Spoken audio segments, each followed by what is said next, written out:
Right, we should be live in 3, 2, 1. What's happening, everyone? Welcome to a little surprise off the cuff stream. I got a bit bored, basically, long story short, so I thought, hey, screw it, why not go live? Misty, say hello to the people. Come here. Say hello to the people. There you go. Say hello to all of these lovely people that are watching after the fact or on rewatch. Go on, say hello to the people. Go on, wave at the people. Wave. There you go. Misty says hi to you all. Okay. Go and sit over there. Okay. Cat fur in my mouth. Jesus. Okay. Thank you, Nikolai. I appreciate that. Thank you. Thank you. Thank you, Kevin. And thank you, Stuart. Much love to all of you guys. Now, this is just going to be a little nice chill stream. I'm going to sit here, let you guys ask questions. So fire those questions away, and I'm going to be right here ready to respond to all of said questions. Now, if we get enough people in here, then what I might do is I might put the link in the chat here so you guys can come in and actually ask questions to me, to my face. 1 second, guys. This TV remote's playing silly buggers. Hang on. Come on, work. You know, like you have to generally smack the shit out of something to get it to work. Come on. Hang on. There we go. Oh, now it works. Oh, wow. That was a massive influx of people. Zerlo, Astrophonic, Cobra Kai World, Charlie, Mega Cloud, Trophy Productions, Croft, Astrophonic again, Emmett, Defender of Gondor. Aaron says, what did you get? Nothing as of yet, because it's actually not my birthday yet. It's my birthday in like half an hour. Thank you, Jermaine. I appreciate you. But thank you guys for all the love and all the support. I appreciate it. If we can get up to 20 people up on in here, then I will put the link in the chat and we'll go from there. So let me know how the audio is sounding, everyone. Let me know if the audio is sounding fine. Evan, what's up, bro? Hello there. What you gonna do for it? A nice chill day. Nice and chill. Andre Ryan, what's up, brother? Happy birthday, my dude. Drink it in, man. Thank you, Lisa. What are you gonna do for it? Well, we'll see. We'll see. But also, before I put the link in the chat, I just gotta let Misty out. She wants to be free. Bear with me a second, guys. Okay. Megan, go away. Okay. That's Misty running away. Okay, now, before I put or even think about putting that link in the chat, we're going to wait until we see about 20 people. If 20 people are here, then I will put the link in the chat and I'll let you guys come on in and ask questions. But until then, you can easily just ask questions away in the chat. Fire away. Anything pop culture related, anything you wish. And we've just hit 20. We've just hit 20 people. Israel Cook. This stream right here. Cody, what's up, brother? For Season Break, and I finished, and that line with Teabag was so funny. I mean, Prison Break is one of my favorite shows of all time, and for that line alone. Okay, now, guys, I am going to put the link in the chat. I'm actually going to do it. There's a fair few of you in here now, so I'm going to put the link in the chat. Now, bear in mind, before I go any further, it bears repeating that if you're to come into the stream, right, it bears repeating that keep certain words and certain language to a minimum. You can ask 1 to 2 questions. And yet there is obviously keep your questions within reason. Don't ask something completely stupid or ridiculous. Because this will be an omen to future streams where I let people come on in and ask me questions. So don't ruin that for anyone. Don't spoil it for yourselves. I've left the link in the comment section below there, guys. So get up on in here and ask questions away. Ask away. No better way to chill with my birthday than celebrate with you guys. Yo, Cobra Kai World, dude, what's up? Long time, man. What's up, man? Happy birthday. Thanks, bro. I appreciate you. Hang on, let me just get the audio to come through my actual headphones. For some reason, it's actually not doing it. That's fine. Can you hear me? Yeah, I can hear you. Okay, beautiful stuff. How you keeping, brother? Been a while, man. Been a while. How's life been? Pretty good. Pretty good. How about you? Good. Yeah, man, not too bad. I can't complain. Cheers, RJ. Appreciate you, brother. What's up, RJ? So, what do you want to ask, sir? What do you want to ask? Fire away. Oh boy.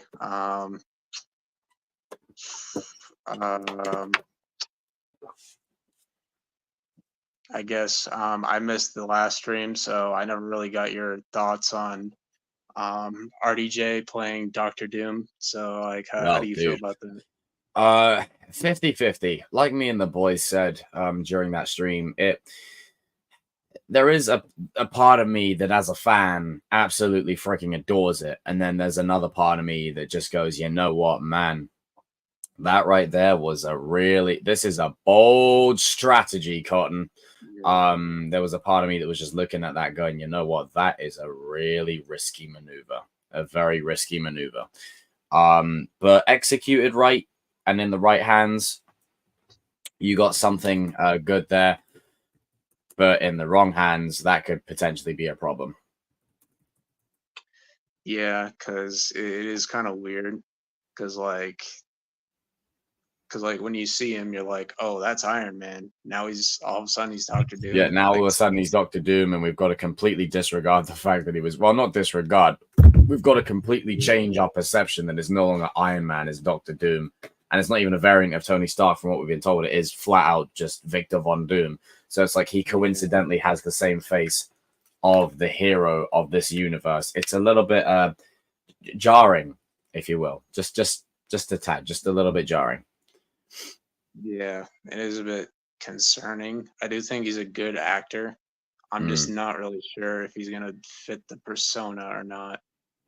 Yeah, and that's my thing, is that I think he is a great actor and all this, and we've seen him in other films and other projects, but I just feel like as a multiverse Doom, yeah, cool, but I feel like there's so many better choices out there. Cillian Murphy being an obvious one, Adam Driver being mentioned about, and whatever else. But the problem that I have, and thank you, General Obvious, I appreciate that. The problem that I have with this whole thing is I hate cross casting anyway. And now you're just going to confuse people even more. There's going to be people in the screening of that movie going, why is Iron Man green? Why has he got all these, you're just creating a whole other world of problems when you could have just cast someone else. It was definitely done tactically. It was definitely done with intention. There was a reason why they got RDJ instead of anyone else. Like to ignore that it's a highly calculated business move is just wrong. But as a fan, if I have to remove all that shit, there's a lot to like about it. It's like RDJ's back, he's in a different role, he's the villain. We get an Avengers film with him still, but in a different way. But yeah, we shall see. We shall see. Yeah. I was on a talk stream with a couple of my buddies last night, and let's just say we're not a fan of the freaking Hagatha trailer or whatever. Yeah, I haven't seen it yet. My buddy thought it was so bad. He's like, this looks worse than freaking She-Hulk, dude. Like, it was that bad. Jesus. And you see, that's the thing. That's not even saying much because that show looks like ours anyway. So it's like the bar is like, how lower can the bar go, in order to reach a certain level, It's trippy, man. It's very trippy. So I already know, like, your thoughts on, like, the theory of Robbie getting injured and, like, Miguel gets the headband. I'm not a fan of that, to be honest. Like, I think it would be so awesome if Robbie, instead of, like, saying, like, here you go, Miguel, why not you just have him fight through the injury? Like, he's done it before. Why wouldn't he be able to do it again? Like, Exactly. And that's the thing. They put that in there in season 1 for a reason. And I really feel like it's going to be a case of, like, I just want Cobra Kai to grow some balls. Like, I just want it to grow some balls. I don't want no substitutions. I don't want no Miyagi magic. I want, because it's in line with what Johnny's Cobra Kai is just fighting through it. Taking that, just fight through the injury and fight for what's yours and fight for your family. And I've said it for ages. How a true redemption isn't him propping Miguel up for the win. True redemption is him winning it, sending Miguel to college, giving a better life to his family, and also redeeming the fact that he nearly killed Miguel. He sets him up for the future. Like, there's so many redemptive qualities about him winning it. And I think it speaks even more volumes if he's getting the shit pummeled out of him and he has to fight through that pain to win the damn trophy. Like, I feel like that's a natural progression for that character. especially because he's always in situations where he's got to fight through the pain. Same as Miguel, but in a different way. I think it's lazy. I think it's too predictable. It's too predictable. Like literally, as soon as season 6 part 1 was done, everyone's like, "That's it. No, Miguel's winning. Robbie won the captain's headband, so they can make him lose." I'm like, I actually that was really respectfully disagree with that. I don't think that's the case at all. Yeah, and like now that his girl's over there again, like, don't you think that's gonna light a fire under him? I think that's the whole reason he's gonna win. Especially he literally just got her out of there, and now she's back there again. Yeah, back there again. It's like a constant cycle. Robbie cannot stop people from going to Cobra Kai. People that he loves, whether it's his father, whether it's his apprentice Kenny, whether it's his girlfriend, he cannot stop people going to Cobra Kai. He can't stop them doing it. Yeah. So what's the solution? Get rid of it. Yeah, so it's it's so personal for him now, because like the effect it had on Kenny, they literally tortured, his girl over leaving the fight because she knew they were cheating again. Thank you, Mario.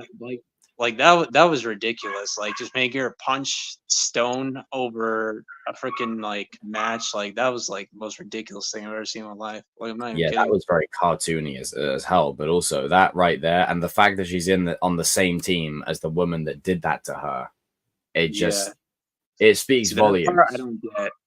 Like, the stuff with Kreese, I understand that. But why would you go back with the psycho made you punch Stone for absolutely no reason? It's just she's in a very vulnerable headspace, and I think ever since my gripes with Tory's character in season 2 and even in season 3 to an extent, where she was very cartoony, she was very one-dimensional, but now they've made her arguably one of the most developed characters on the entire show, and and I'm glad that the creators acknowledge that where she started to where she is now, is such a progression. What's up, Leon? Thanks, brother. Much love. But it's such a progression to where she is now, and I tell you what, I absolutely freaking adore the journey that Tory's gone on, and Peyton List absolutely freaking kills it every single time. Yeah, she deserves a freaking award for that. I think she's really staked a claim for the best, best of the teen actors of the show. Her performance is it's stellar. It's just another level. Yeah, she's she puts so much heart, passion, and dedication into it. Like, it's amazing. Mm-hmm. You can tell she genuinely cares about the story, the character, and everything else. Yeah, she really does. It's so apparent. And I'm hoping for Robbie and Quan in the finals, because that choreography is gonna be so freaking good. Like, the athleticism that Tanner has and Brandon. I think it's only fitting that it's Tanner and Brandon Lee. Like, I love Sholo and Jacob to pieces, but Tanner has a way with his stunts where they look so effortless and natural. And dude, him and Brandon Lee in a fight scene together, that could be the best fight scene of the show out of the kids. That could be the best one. Sure. Robbie and Eli on full steroids.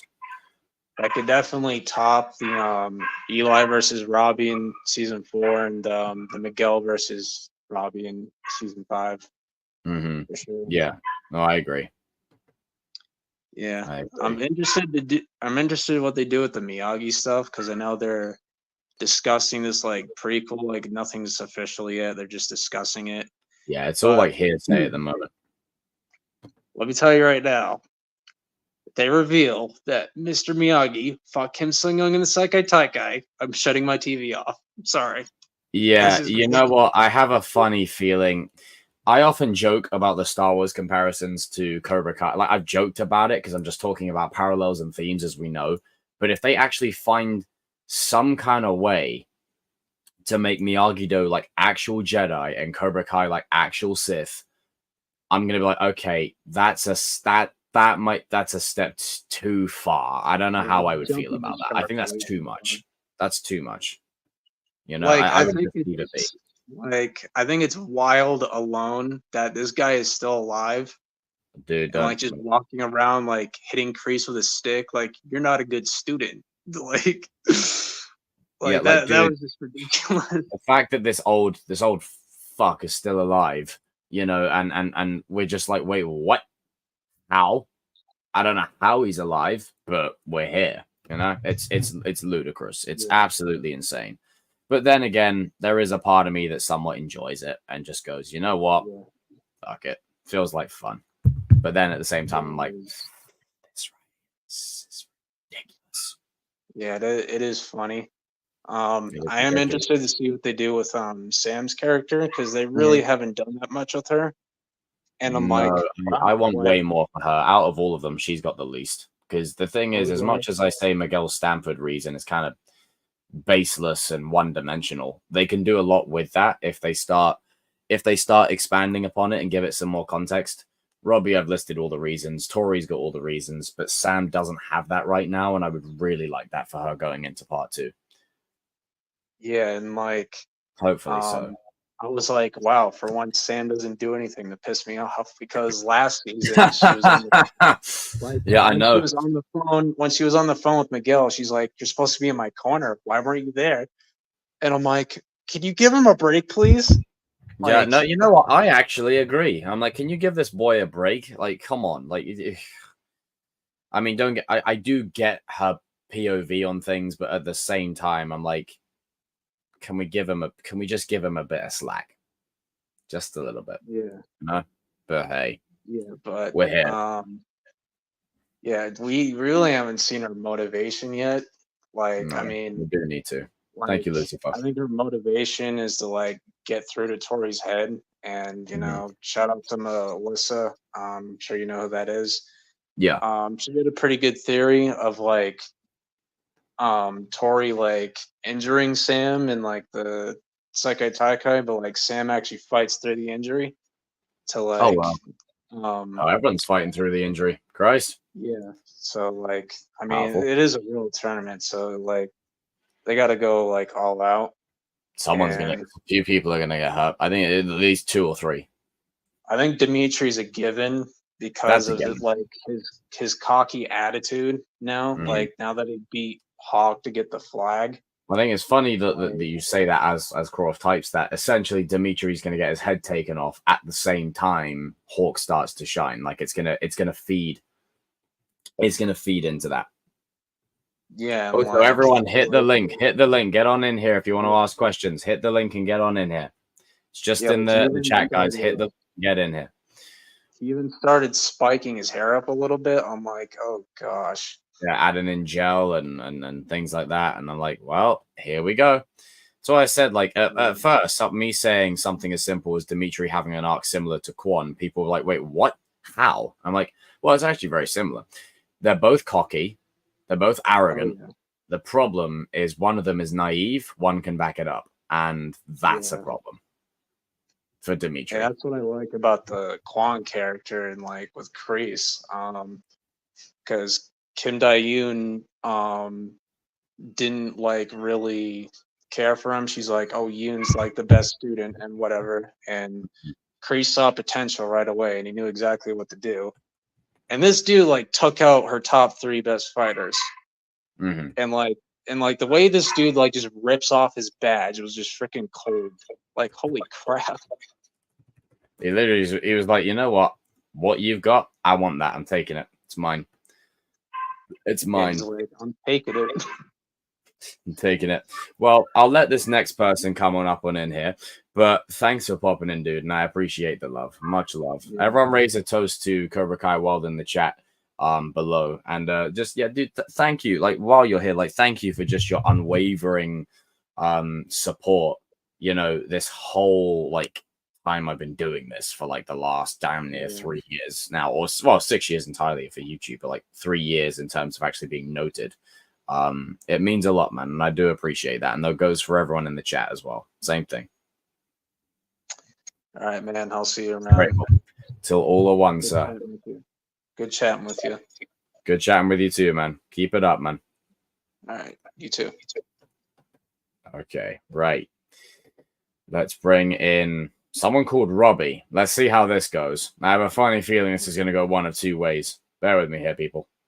All right, Robbie, Lawrence, Keen, whatever your name is. Sup? No noise. No comment. Oh, we have movement. Waiting in anticipation. Hello? Very silent. That's very sus. Okay. You got about, I'd say, 15 seconds before I got a switcheroo, just in case. But everyone, make sure you get on this link here. Get on this link here and join in. Join in, join in, join in. Get up on in here. If you want to ask those questions, you can absolutely do that. Oh, here we go. All right. Okay. Darth Chosen. What a name. Hey, what's up, man? Hey, what's up, dude? I love the backdrop. Thank you, man. Thank you. I know it's been a while since I've been on your streams. Been a long time, dude. How you been keeping? I've been good, man. I'm good. How about you? Yeah, no, I'm good. Thank you, man. Thank you for asking me. Yeah, but I'm doing pretty good. I'm all right. I'm here. I'm chilling. I'm thriving. And happy birthday as well, man. Happy birthday. Yeah, thank you. Thank you, my dude. I appreciate that, brother. But good to hear that you're doing well. Cobra Kai, because I know there's a lot of people that want Robbie to win and Miguel, which I understand. Like, I don't mind if either of them wins, like, as long as it makes sense, you know, for the story. Right. But for me personally, I just want Robbie to win because he hasn't won a tournament, right? So he deserves it, you know. Gotta agree with that. I mean, that's the thing is, you know, I have given a plethora of reasons as to why Robbie should win it. And it's not because I'm trying to make a case against Miguel. I'm just simply saying that you can't hoe this boy 3 tournaments in a row. Like, give him a trophy. Like, come on. You just can't do that. To me, I wouldn't like the fact that Robbie doesn't win the trophy. I'm going to be real. I wouldn't like it. For me personally. I agree. I wouldn't like it. I agree with you on that. At least that's just me. I'd rather be real and people go, hey, you're biased, than, you know. I understand. You know, like, I'm with you. Like, if Robbie doesn't win, I'll also be upset about it because he needs to win, you know? He deserves it. Yeah, and they've teased it twice now, and it's like... Especially episode 5. Yeah, like, I know, right? Like, episode 5, if anything, when people were like, oh, episode 5, it made it so clear that Miguel... I'm like, no, if anything, it just made it clear that Robbie's going to win because he's got more to fight for Tory. It just means that his head's going to be screwed up and he needs Miguel to back him up and take over captaincy for a bit. Yeah. While he figures his stuff out. That's the perks of having them both on the same side now. I actually have another question. What are your thoughts on RDJ being Dr. Doom? Because like I was saying earlier to Cobra Kai Wild there for a minute, it's just 50-50. Like, I mean, there's a part of me that likes it, and then there's another part of me that just thinks, you know what? This smells like desperation. This smells like a Hail Mary. You know, like, as a fan, it's freaking awesome. But then when you step back, you know, and you look at it and you go, you know what? There's something not quite... Something feels off here. Something doesn't feel 100%. I just feel like it was done as a Hail Mary to get people back on, like, to get people, you know, to get people back on board, you know, to get people back on board, you know. So with that being said, I feel like the other issue is, you know, yes, it's great to be in a situation where, you know, we've got RDJ involved. We've got the Russos involved. And by the way, guys, if you want in and you want to ask me some questions, hit that link just in the chat right there. Now, as a little disclaimer, you don't have to show your face or anything like that, but pop one in here. You just need audio and you'll be totally fine. 1 to 2 questions max, people. 1 to 2 questions max. Otherwise, I'll be here till freaking 7 a.m. But yeah, as I was saying to you, I feel like there is a part of this where you get to a point where it's like, okay, there's lots of positives, there's pros and cons to everything. I just hope they have a game plan. And part of me wants to say they don't, because this is definitely a Hail Mary, but they do have the jigsaw pieces in play to make it the best that it can be. So you got the Russos, you got the writer of Civil War, you got Alan Silvestri, like, you've got all the building blocks in the right places. So that's a positive that I can take from it. But it's how do you feel about it?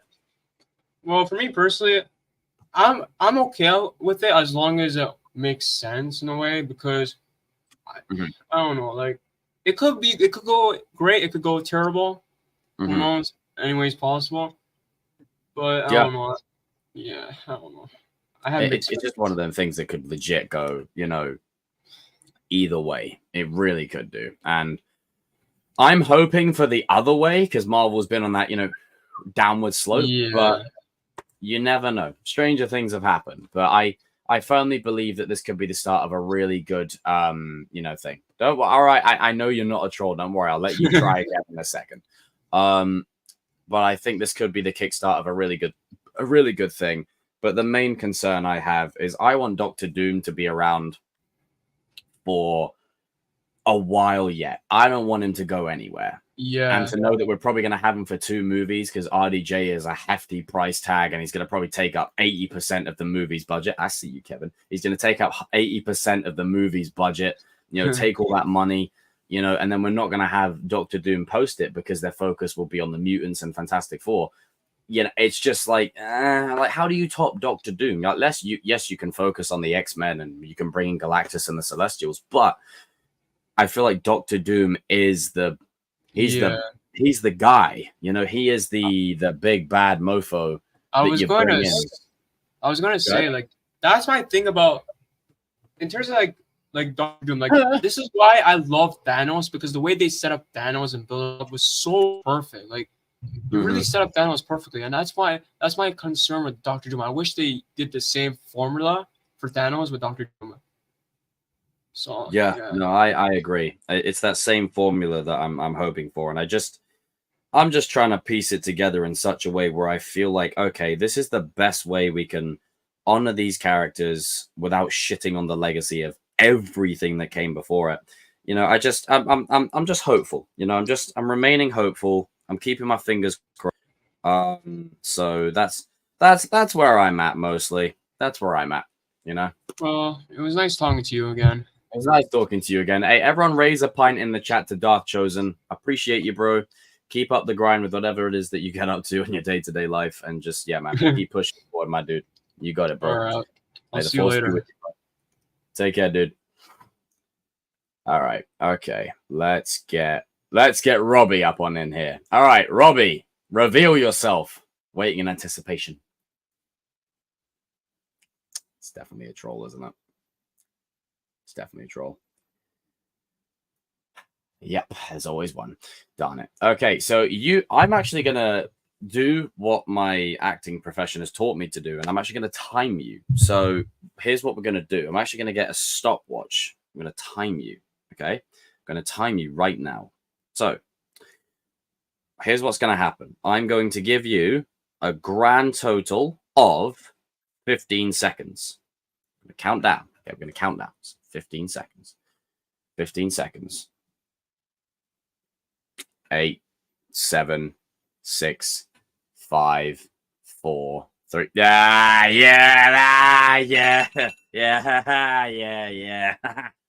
We got him. We got him, folks. We got him. You see, either way, people troll, but I still make it lighthearted and breezy. That's what I do. Do you know what? I'm going to get him in here because he's just sitting there chilling and I can see him a mile off. Do you know what, Kevin? You stay here with me for this stream, bro. You stay here with me. All right. Come on, shout out to Kevin. He's going to join me for this stream here, bro, as long as he's able to. Kevin, what's happening, my dude? Pretty good. Also, happy birthday, man. No, but say happy birthday to you. Thank you, Kevin. Like, legit, dude, you're the first person that said it to me as well. So I appreciate that wholeheartedly, man. Thank you. Everyone, raise a toast to this gentleman right here. Raise a toast. Let's give our boy Kevin some love right here. And I'm excited because the Delta Avengers is in full swing. Me, Kevin, RJ, Darius, TCK, Adrian and Jaden, we're spearheading it, and we've got our lovely squad as well. So that's good. I can't wait. I honestly can't wait to see where it goes. Yeah, I'm looking forward to it. You know, hey, I'm free. I'm free for a while, so I'm up for any streams. Oh yeah, you wanna stay here with me? Honestly, yeah. The only thing I'm really doing right now is rendering some stuff. Yeah, cool. Hell yeah. All right, it's official. Kevin's staying on the stream here. My PC fan isn't too loud. Ah, no, that's fine. You're all good, bro. You're all good. You're all good. I was speaking as loudly as I could. Jesus, I don't think I could hear you any louder. If that was loud, I'd hate to see you quiet. Okay, now, next up, we've got Mario. What's up, brother? And I'm going to say the names of the people before I bring them in so you guys get the heads up before I bring you in here. Mario, what's happening, my dude? Hey, I'm good. Yo, man, how's life? It's fine, thank you.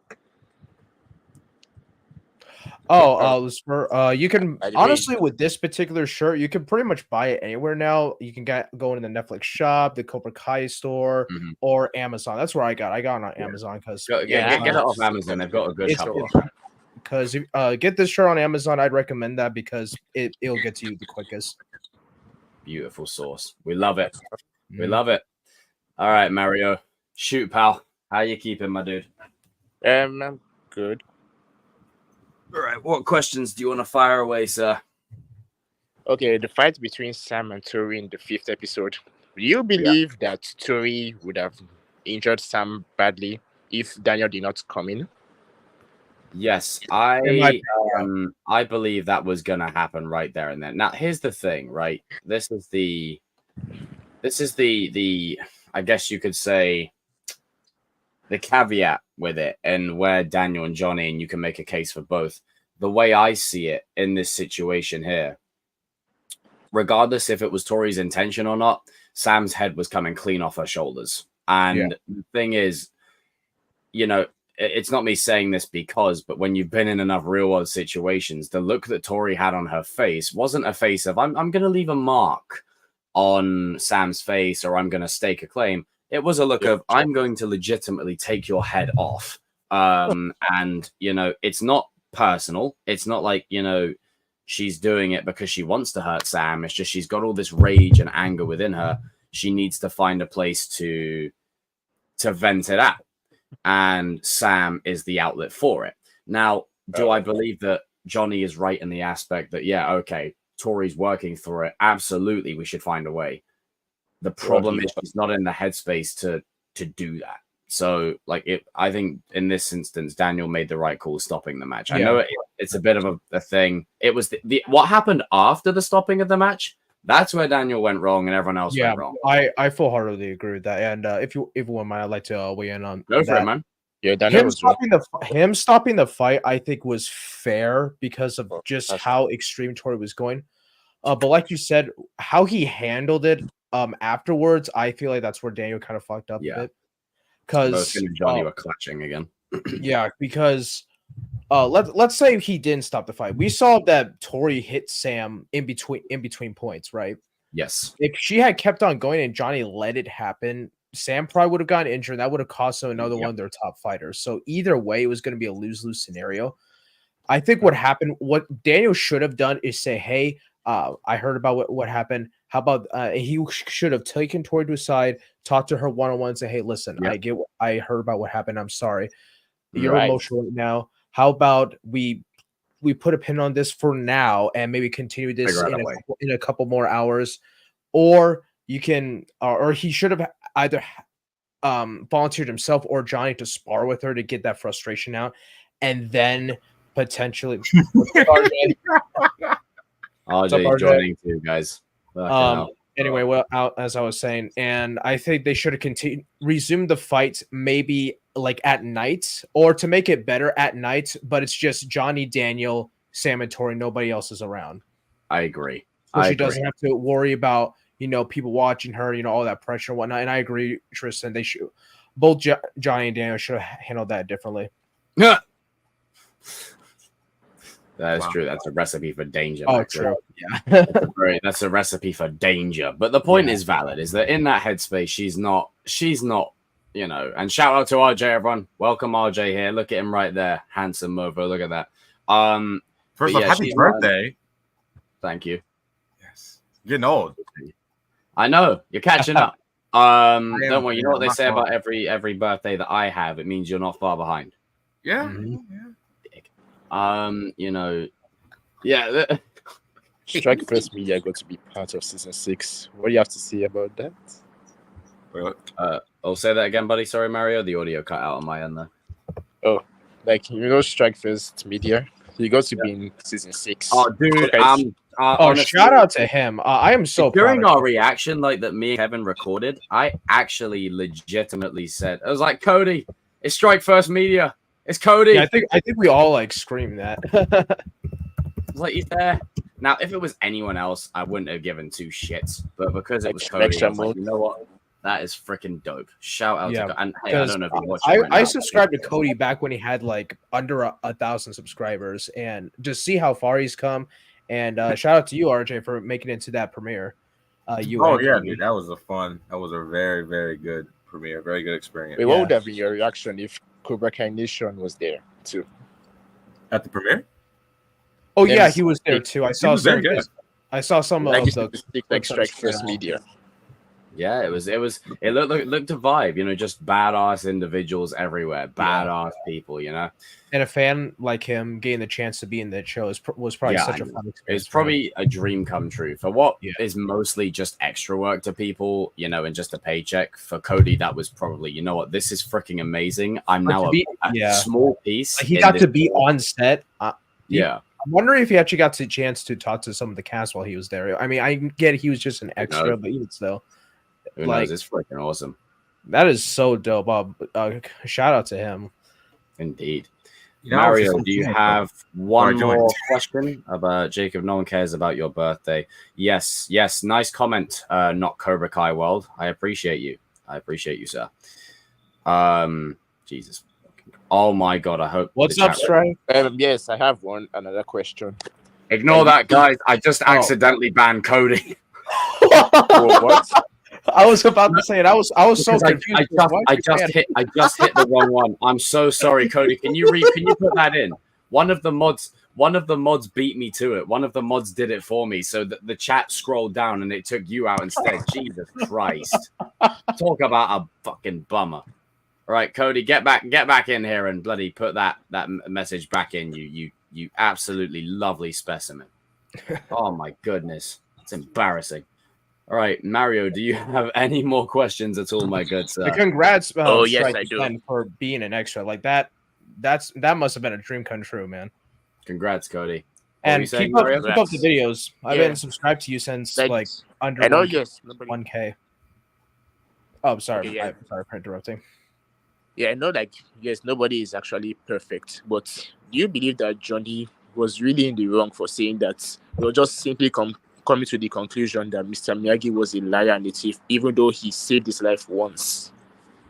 I think it was more so out of frustration with Daniel. I think it's less to do with Miyagi and more to do with the fact that Daniel puts Miyagi on such a high pedestal where you're in sync, where he feels like no one can say anything against this guy. And look, we all love Miyagi to pieces. We really do. But here's the thing. As much as we love Miyagi, oh my God. That's a name I've not heard in a long time. Oh, boy. Wow. As much as we love Miyagi, Daniel does put him up on a pedestal. Oh, and to other characters, that would piss someone's bollocks right up the wall. I think that to add on to your point, Jacob, it's from Johnny's perspective, it's when he's trying to do something and then Daniel's like, well, Miyagi wouldn't do this, or Miyagi would do this. It's like, oh, here we go. Like, we go right back to it. Like, it would get on anybody's nerves. And if you're in Johnny's please, I'm so sick of hearing that because I feel like in that moment, we're all sick of hearing it. Like every single time, it's like it's not the Miyagi. I feel like they're kind of I feel like because Dana has always brought up Miyagi, but I feel like in the past seasons it wasn't nearly like as excessive. And I feel like it was more so to retain the beauty of the story. I feel like they are really, really stretching Daniel's belief, in my opinion. I feel like they're going a little. Yeah, they're going a bit overkill with it, in my opinion. In my opinion, anyway. I think they got to reel it back in. Like I love the connection between Daniel and Miyagi. It's one of the best things about the Karate Kid verse. But I think the problem is they're just way overdoing it now. Like they're over because Daniel was glazing. He's like, Sensei wouldn't do this. Sensei wouldn't do that. I mean, just imagine RJ doing that every 5 seconds. You know? I mean, I thought Daniel learned something from the third movie when Like, sorry, there's something from season 4. Like when he was remembering Mr. Miyagi saying, "Do things your own way." Like, really, I thought Yeah, I was about to bring that up. It Loki feels like after he opened that box, he just completely Daniel just completely regressed back to how he was in the beginning. Massively. No, I get it. Like the scenes of Daniel and Miyagi are some of the most felt in the show, especially that scene in season 2. You know, after his car gets graffitied and then the flashbacks play and that's beautiful moments. Like stuff like that. Then you can glaze Miyagi 100%. 100%. But when you're constantly doing it again and again and again. I also like the scene. I think it's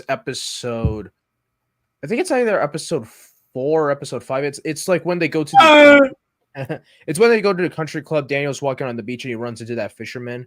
I love that scene so much. I love that scene so much. On God, the scene. Whoa, okay, now. I'm not gonna reply. That scene of him walking along the beach and seeing that fisherman, I think that's something that the old Cobra Kai had that I feel has gotten lost as the show's gone along. Moments like that, little scenes, just like him seeing the fisherman and seeing his friend and things like that. You know, a prime example of show don't tell, and that's something I want Cobra Kai to do way more of going into part 2. Like it does feel like once I've said. You know, especially with character motivations for the tournament, for example, show us this. Don't tell us. Don't let us just infer it. Show us. Show us this. You know? Yeah. You're saying, Kevin? I think that definitely comes to the issue because I know there's probably a good chunk of people that aren't aware of this because they jumped onto the Cobra Kai train when it came to Netflix. But I feel like that's the issue coming from, you know, the show being worked on with YouTube Red and how it's being worked on Netflix. And I just feel like, even though I still think the show is good because season 4 technically is the first official Netflix season, because I think most of season 3 was completed under the YouTube Red umbrella before it went under. Yeah. So things were definitely going to change between management, because, you know, the way YouTube was managing it is different than how Netflix is managing it, obviously. Yeah, it's 2 different like management styles of different things. And I think that's comes to why it's come to why there's certain things from season 1 and season 2 and to an extent season 3 that I feel like we're missing. Like Miguel, for example. Like I feel like Miguel feels, I don't want to say he feels like a different character, but it's like you brought it up that there's that spark that Miguel have in the earlier he's seasons. Still the same character. It's just gone now. And he's still grown, but there is something missing. There's a flavor missing, you know? Yeah. But Mario, I'll let you get on out of here, brother, to get the next person in. But thank you for the questions, Mario. Keep taking each day as it comes, brother. Much love, man. Very grateful for your support, dude. Thanks. Appreciate you. Bye, dude. Take care. Bye. All right. In comes Zephyr TM. 3, 2, 1. Hello. Mate. Can I be heard? Oh God, I have not heard that voice in freaking ages. How are you doing, man? Well, it's been all right. What can I say? It's so. Life's life. so life's life. It's good to hear your voice, man. I hope it each day is coming one day at a time, so to speak. Yes, I think that's the right way of putting it. And may I say, of course, happy birthday. Whether I be late or early, but in the end, I happy thy birthday in the precise time that I mean to. You've made it in time. It's 16 minutes past. So yep, you're bang on the money. You're bang on the money. Indeed. Thanks, And man. I appreciate that, brother. I appreciate that. More coffee. And of course, hello to those over the pond as well. Yes, my lovely 2 bros from another coast mo. Anyhow, what questions would you like to fire away? Well, you know how I like to ask sort of very grand and open questions. So I've been thinking of one for a while. And the one I was going to ask is, and I give you a broad spectrum to choose from. Oh wow, I got choice. Good. Well, you'll see what I mean in a second. So basically, I'm interested in knowing what you think in terms of pick any comic, pick any film, pick any TV show, whatever. Ooh.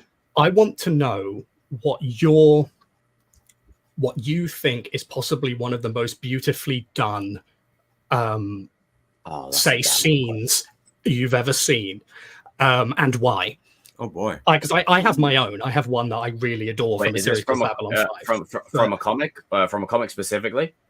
Oh, no. I'm saying it could be a comic, it could be a TV show, it could be a film. I just want to know the scene that every time you watch it go, that is so beautifully done. I'm going to try and leave out the obvious Cobra Kai ones. Anything to do with Robbie and Johnny. I'll leave those ones out. I think one scene for me that is the most, it's stuck with me ever since I was a kid. And I know it sounds cliche, but it's one of them ones that, like, I've got two, just for childhood purposes. Tell us both. So the first one is from the Power Rangers Mighty Morphin movie when Zordon is dead and then they use their power to revive him. And then That's bring like, it was just such a sweet scene. It was so beautiful. There's one from Hook where there you are, Peter, the Steven Spielberg film where like the kid like moves like Robin Williams' face like all over the place and then they see Peter Pan. Such a beautiful scene. And I think the other one for me is without a doubt Return of the Jedi 2004.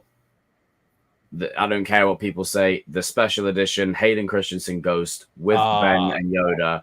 That is one of the best endings I have ever seen till Disney came along. One of the best endings to any series I have ever seen in my life. And I didn't think anything could touch that, but Top Gun Maverick's ending came close. Oh, that hug. Oh, yeah. Maverick is such a... Like, those four right there. Like, there's so many, there's so many scenes that I can glom onto, but those four in particular really come to mind. And I think... Oh, I agree, old school. The ending scene of Fast 7. I think... Yeah, do you know what? I was just looking at my box set now. I was about to actually pick that one. But yeah, those are mine. I'm interested to see what Kevin's and RJ's are. Ooh, yeah, that's a great question. Yeah, that's... Kevin, Kevin. I'm going to be here for you. Shoot, man. Go for it. I'll go with comics first, and I'll probably move on to like TV and movies. So for comics, there's so many good. I know RJ's favorite is Civil War. For comics, and it's a moment that I brought up in a couple streams, but it's during Jonathan Hickman's run of Fantastic Four. After Johnny's death, Peter consoles Franklin about Johnny's death. It relates to him because of what happened to Uncle Ben. And him buying him a hot dog. I just love that moment. Spending time with little Franklin Richards. It's just such a good moment. It's one of the many reasons why Spider-Man will always be my favorite superhero. Just like how down to earth he is, how he tries to relate to everybody. Because in a way, because I know Captain America is like a symbol, but in a way, I always consider Spider-Man to be Marvel's. In terms of hope, Marvel's equivalent to Superman, where he puts like, the typical puts his hand on your shoulder that no matter how dark things get, it's going to be okay. Not to cut you off, but to extend a little addition there, I'll shout out one scene from Justice League of Batman holding that girl's hand on the swing as she's about to Ace. Oh, I love Ace. That is so heartbreaking. Yeah, knowing that she's going to die and he just sits there like he stays there anyway. That kills me, man. Yeah, Kevin Conroy will always be my favorite Batman. Rest in peace. And then when you grow up and you realize that Taina from the Spider-Man animated series is actually gonna die, like the girl in the hospital that he visits, like the kid. Like I didn't realize that was actually a thing. That caught me off guard. But carry on, Kevin. Okay, so that's from comics. In terms of movies, wow, there's a lot of great moments. Even though I know we said no Cobra Kai and stuff, but Karate Kid 2, the scene on the I can't remember if they were on a beach or a sunset because it's been a while since I've seen Karate Kid 2, but Daniel consoling Miyagi after his father's death. Love that moment. That's beautiful. Such a TV. And I know as much as I hate what Eric Wallace did to that show, season 1 of The Flash, the season finale, Barry, even though he doesn't save his mom, he gets a chance to say goodbye. Oh, yeah, I remember that. That was beautiful. That's when the show was actually really legit. Yeah, really that was one of the few moments that actually made me cry. Really beautiful scene, that. And then even when after his dad's death in season 2, that was pretty powerful. Yeah. All right, what about you, RJ? That's a damn good show. For comic, I'm gonna go. I don't remember the exact comic this is from because I've read so many Spider-Man comics. Fake fan spotted. Shut up. Where he's talking to MJ, and this is after, like, years after, like, Gwen died, and she's basically talking to him about Gwen and how, like, basically just being a good girlfriend. And he's crying and he's just thinking about Gwen in the past. Is that from what was it, Spider-Man Blue? I'm pretty sure that's what it is. Yeah, because that's the comic where Peter has a tape recorder and records like messages for Gwen. I'm pretty sure that's what it was. Yeah. Oh, that's such a heartbreaking comic. It's a good comic, but it's so sad. It's the saddest Spider-Man comic. Yeah, and I think to add on to that, like every Valentine's Day, he goes to the Golden Gate Bridge, or the bridge where he dies and puts a rose on top. Yeah, it's so. Now that's rough. God damn it. Peter can never catch a break. You just know that if they did a TASM 3, that would have been in the third film. Yeah. Yeah. With movies, there's a lot. You got Top Gun Maverick. I love that scene. I remember my first time seeing the movie, and there was a guy next to me, and he just starts crying right when Maverick pulls Miles Teller in for the hug, and he's just like, I was like, damn, bro. That was emotional too. I saw that. It's just an emotional one because it's like, I saw that with my dad. His father. I had a plethora of arguments with people. I don't care if it's predictable. This movie's fucking incredible. I love it. Oh, it's amazing.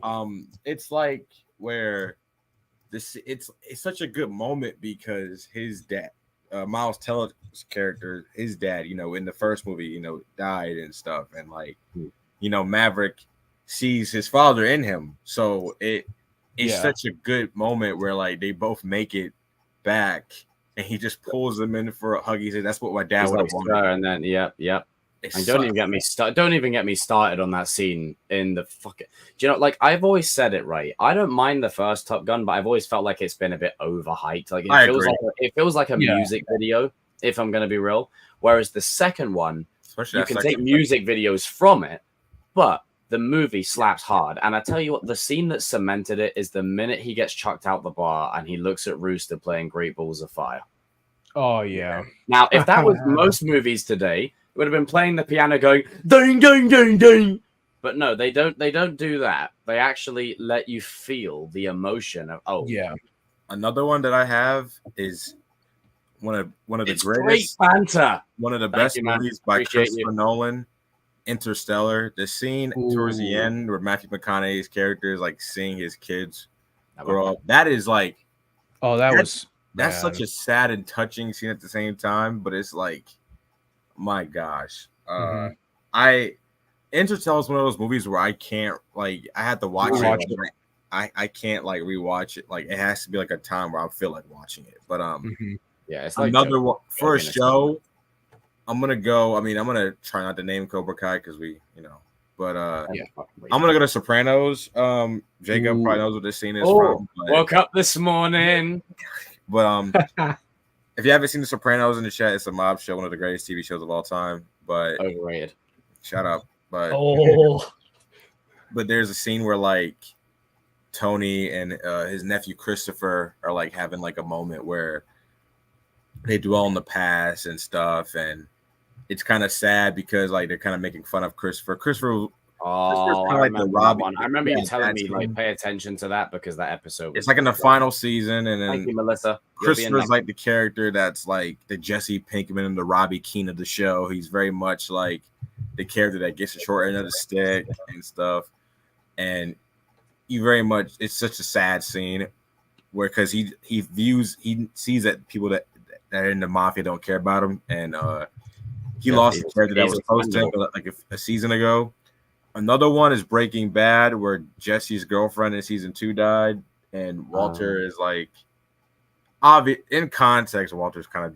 I can't believe, like, he gets hooked up with another dime, and she gets a bullet straight to the back of her skull. Yeah, Jesse can't catch a break. Jesse can't catch a break, but I'll tell you what, Aaron Pinkman. Does it get worse? Does it get worse for him going forward? Because I'm not done with the show yet. Let me stop. I've seen season 2. I'm like halfway through season 3. Dude, my dad, he started watching it 3 weeks ago. He's at the final season, and he called me the other night. He's like, "So, Mr. White." He literally calls Walter Mr. White. Like that's what my dad is loving the show. Like but the thing is, your dad's gonna roll up the next day with a freaking Heisenberg hat. He's gonna be like, he already has one. Oh well, then you know he's just looking at the character. He had one without realizing it's like a Walter White hat. He had one like a few years ago, but he's loving the show. I love that. That show has a bunch of touching moments. Like. Oh no, those are all really, really good choices. I love those.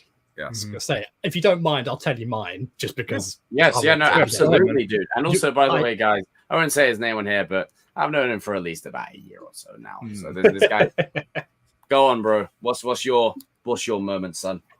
So this one, I don't know if anyone here will have ever heard of this TV series at all, but it was a sci-fi series in the 90s called Babylon 5. I've heard of it, yeah. I've heard of it. I've never watched it, but I've heard of it. I've fully watched it, but I've seen bits. Yeah. It's a sci-fi setting. And it is, in my opinion, one of the best sci-fis ever written. There's annoyingly, it ended, and there were actually books that carried on the story because it was based on the book series originally. But it had stellar acting in it, including someone from Star Trek, as in Kirk's Star Trek, who plays one of the most evil people on the entire show. But in general, the series is brilliantly done, brilliantly written.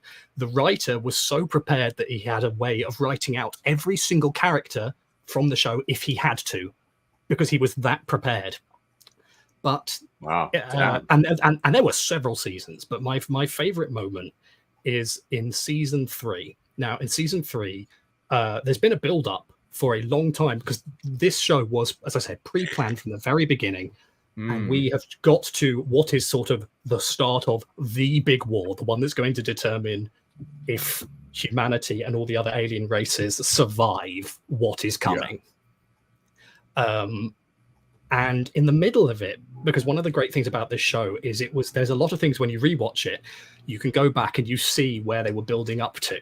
And you can see that they were showing things early that you only see on a rewatch. But in this episode, because there's a lot of religion and philosophy and things going on in this show, as well as action and great storytelling, there is a priest who comes to Babylon 5, and he is having a debate with one of the main characters and he's trying to learn about the alien religion and the philosophy behind it. And the alien then asks him what is his defining moment of belief.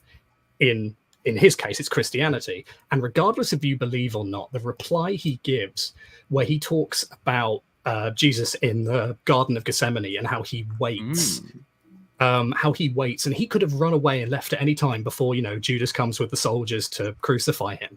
Yeah. And, he talks about how he doesn't. And in that moment, he chooses to sacrifice himself. And at that moment, his character explains how he finds it a very fragile human moment, and he has no idea whether he would have had the courage in that moment to stay. Damn. And it's so beautifully done. What's this show called again? Babylon 5. As I said, it's a show from the 90s. I admit the graphics don't particularly hold up. You've piqued my interest now. But it is incredibly well done. There's one other very, very good episode called Come the Inquisitor, which I will never spoil because it has one of the best endings to a sci-fi episode possibly ever.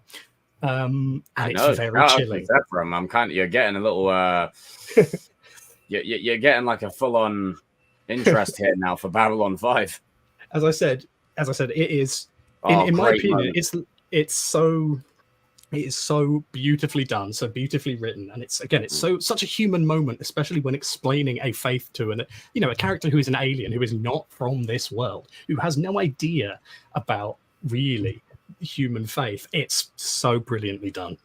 As I said, sometimes you don't need action, you don't need explosions. Sometimes you just a single monologue can really do it. Well, dude, it's funny you say that. A lot of our favorite scenes of any show or movie is a conversation. Yeah. It's never the action. It's never the kicks. It's never the epic explosions. It's a conversation. It slaps harder than anything. Like when you do it right, it slaps like Thanos. When it shit slaps like no, I can't say that. I'll just say Will. Shout out to the any Doctor Who fans in the chat. Doomsday. That's all I'm gonna say. That Craven trailer looks good, actually. Oh god. I remember, by the way, when I said the Star Trek actor Walter Koenig, who played Chekhov in the original Star Trek, he's actually in there. As I said, he plays an extremely evil character, and he does extremely well. As I said, it's so sad that the series never finished past. Because for the record, as I said, the writer was so prepared. He wrapped it up perfectly. But there were more books afterwards that they could have done, but inevitably and then they just kind of got rid of. Fair. But as I said, it wraps up perfectly. It's such a brilliant series. As I said, if you're willing to put up with the graphics are very 90s. Check it out. You've piqued my interest. You me too. I'm actually doing a deep dive on Babylon 5 right now. As I said, there's brilliant characters. There's great humor. As I said, it's sort of in the 2000s, Battlestar Galactica, the reality was considered brilliant.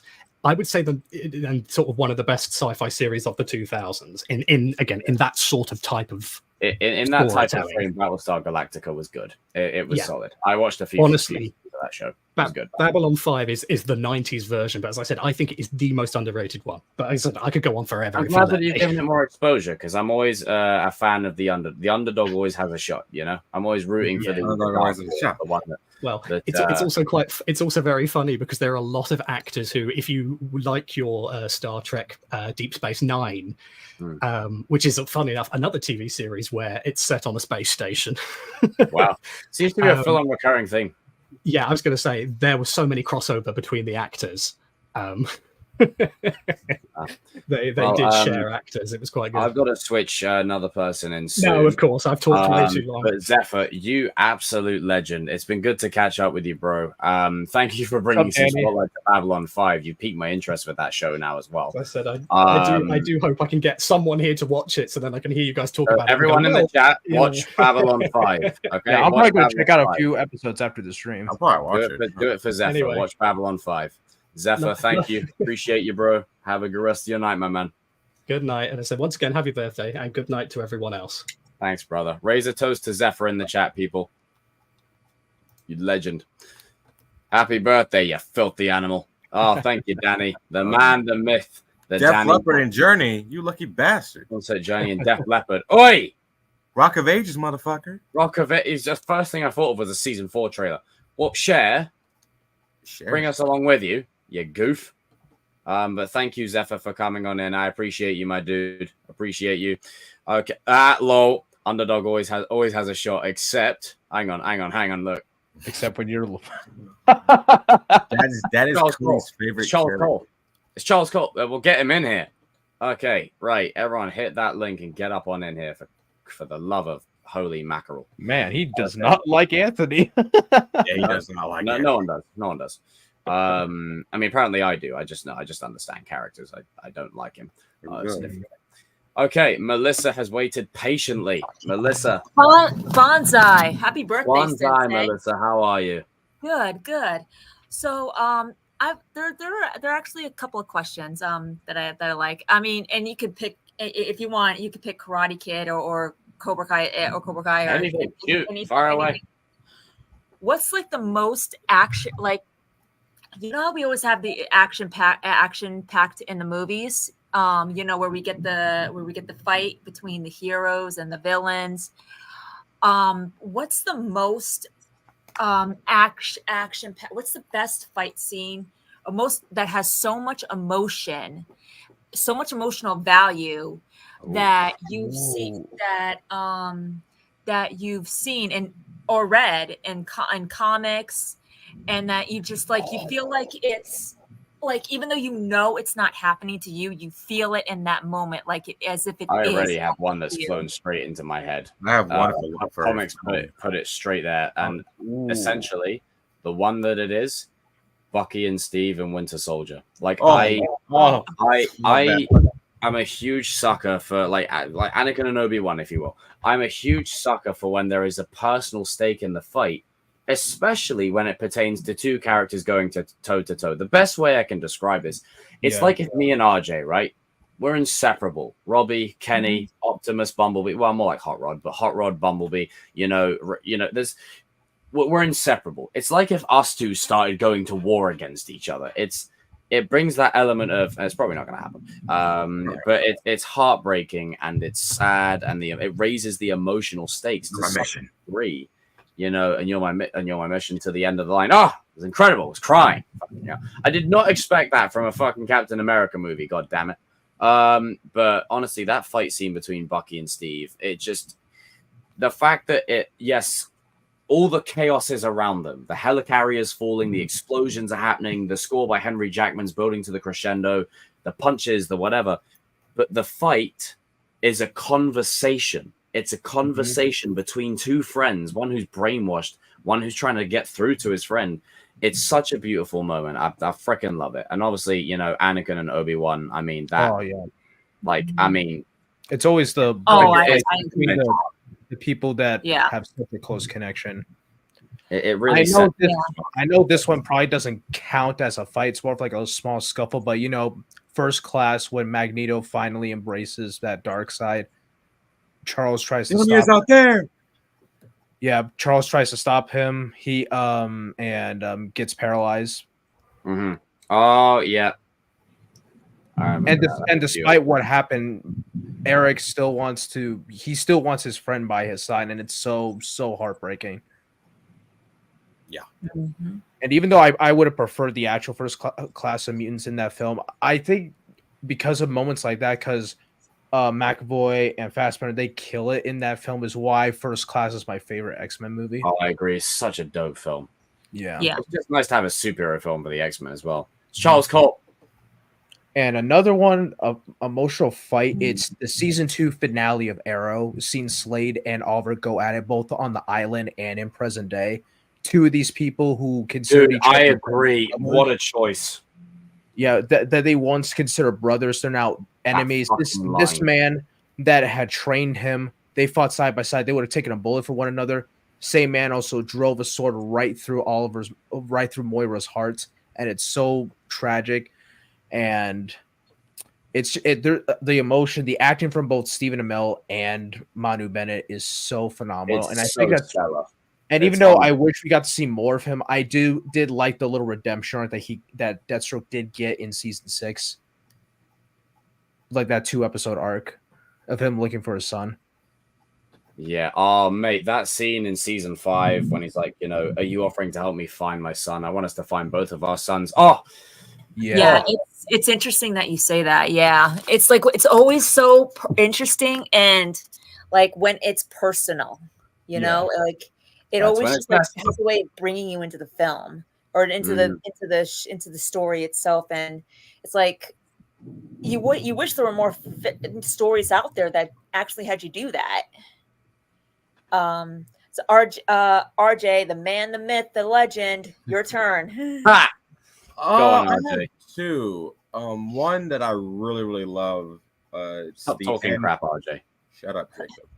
It's the end fight with Peter and Norman in No Way Home, where this is where like the first time in live action where you see Spider-Man really embrace the dark side. And you know what? It's funny you said that because that's mine too. Oh really? Ooh. Yeah. That's my favorite scene in the whole movie. Actually, it's more of a tie. It's more of a tie between that scene and the scene between the Green Goblin and Tobey Maguire's Spider-Man in the first Spider-Man. Yeah. He was getting Peter was like he was not gonna. Norman was gonna kill Peter in that fight. And Peter wasn't even like even a match. And like he was just like he was Peter was dead. He was You dead. were gonna The moment die. that Peter, but the moment that Norman threatened Mary Jane, Yeah. that's when that He's switch done. came on. Like Oh, it was like he speaking was of above. Spider-Man, on God, Harry Osborn's death. Yeah, and he was like above that, like that. He was like he matched Norman's power for power, and even more than that. And when that moment where Norman is setting Peter up, when he has Norman down on the ground and he's trying to like break Godspeed, Spider-Man. Avenge me. Yeah. And that moment where Peter, like where Norman just Peter has Norman on the floor and is about ready to deliver a really good, powerful blow to him, like to break him, and he says he tries to weaken him, saying that he's been like a father to him, like Peter declaring that I have a father. His name was Ben Parker. Oh, such a good and moment. like that was such Family. a good line. And then like Godspeed, Spider-Man, and he tries to like see Norman didn't know that about Peter's spider sense in that movie, and like so he used that to his advantage, and he ducked out of the way as soon as the glider like came up. As soon as he saw the glider come up right behind him, and is like, "Don't tell Harry," which he didn't do out of respect, not for Norman, but for Harry. So that scene, like that moment, it was like like it really brings you in. It really ties everything together. And it's like you want movies like that. You want where it's personal. You want the emotional touch. And also another question. Are you guys doing Cobra Kai? You're not doing Cobra Kai questions, right? Oh Or no, you can fire away. You can fire away. Okay. That's the whole point. So okay, so in Cobra Kai and like just like in general, what scene would you say had you just like really invested in, like where you just really felt like you were brought in, like the story? I think, and it's like the what very character first scene would that do brought that? you into like the show, or just in general. Yeah, like to where you've just like you really felt for these characters or that character. I think I got mine. Wait for Cobra Kai. Oh, yeah. Okay, I think for mine immediately. Or it could be Karate Kid. It could be Karate Kid. I'll do one. I'll do one for Karate Kid and one for Cobra Kai. Oh, okay. So for Karate Kid, literally as soon as Daniel kicks the door into Freddy's face, immediately. I know it's a weird one, but I was like, okay, this is interesting. You know, he kicked some random neighbor in the face. He doesn't have no idea who he is. You know, let's go from here. But I think the scene that really sucked me in is after the beach, and then he's like hiding his injury from his mum and whatever else. And not to get too personal for people in the chat, but if you're a man's man, we've been there. We've been there. We've been there. You can't hide it from mom, bro. She's always gonna know. It's that mother's intuition. I have a funny feeling my mum's watching right now, so shout out to you, mum. I love you. But I would try and hide it so much, and it just wouldn't work. For Cobra Kai, it's the minute Miguel. Yes, I said Miguel. Robbie fanboy. It's the minute Miguel goes up to Johnny and says, if I just knew a little bit of what you knew, like he's pleading to Johnny, help me. Yeah. Like I'm. He's not saying it, but I'm scared. Like I'm scared to go into school. Your own dojo. I'm getting bullied. And there's such an emotional tether that where you root for these guys immediately, and that's why I say there's a spark missing. It's that right there. Yeah. There's something for Miguel missing right there that I want back. And I can't quite place it, but it's just that feeling right there. You know what? I actually sent you a message on the Instagram, and what I personally think is missing from Miguel is purpose. Like think back to what Chris said to Quan. Think back what Chris said to Quan about the way that he in that episode in season 6 episode 2, about you have all the anger, you have all the skills, you have everything. But all you have to do is give it purpose. Yeah. And that's what I think Miguel is missing. Charles Cole. Yeah. Yeah, I agree with that 100%. Purpose. Okay. I'll rotate you out of here in a second, Melissa, just to get the next person in. But guys, say your little thing. You want to go first, RJ? I'll go first. But thanks for coming on, Melissa, as well, by the way. And thank you for I just have one more thing. Just one more thing. I just want to give your thoughts on Sam. Oh, well, I'll do that in a second because I'll be here all day. I tell you what, Melissa. Yeah. Yeah, no, actually, no. So you guys do your things, and then we'll do Sam. As always, we'll be here all fucking day. Carry on, Kevin. Want me to go, Kevin?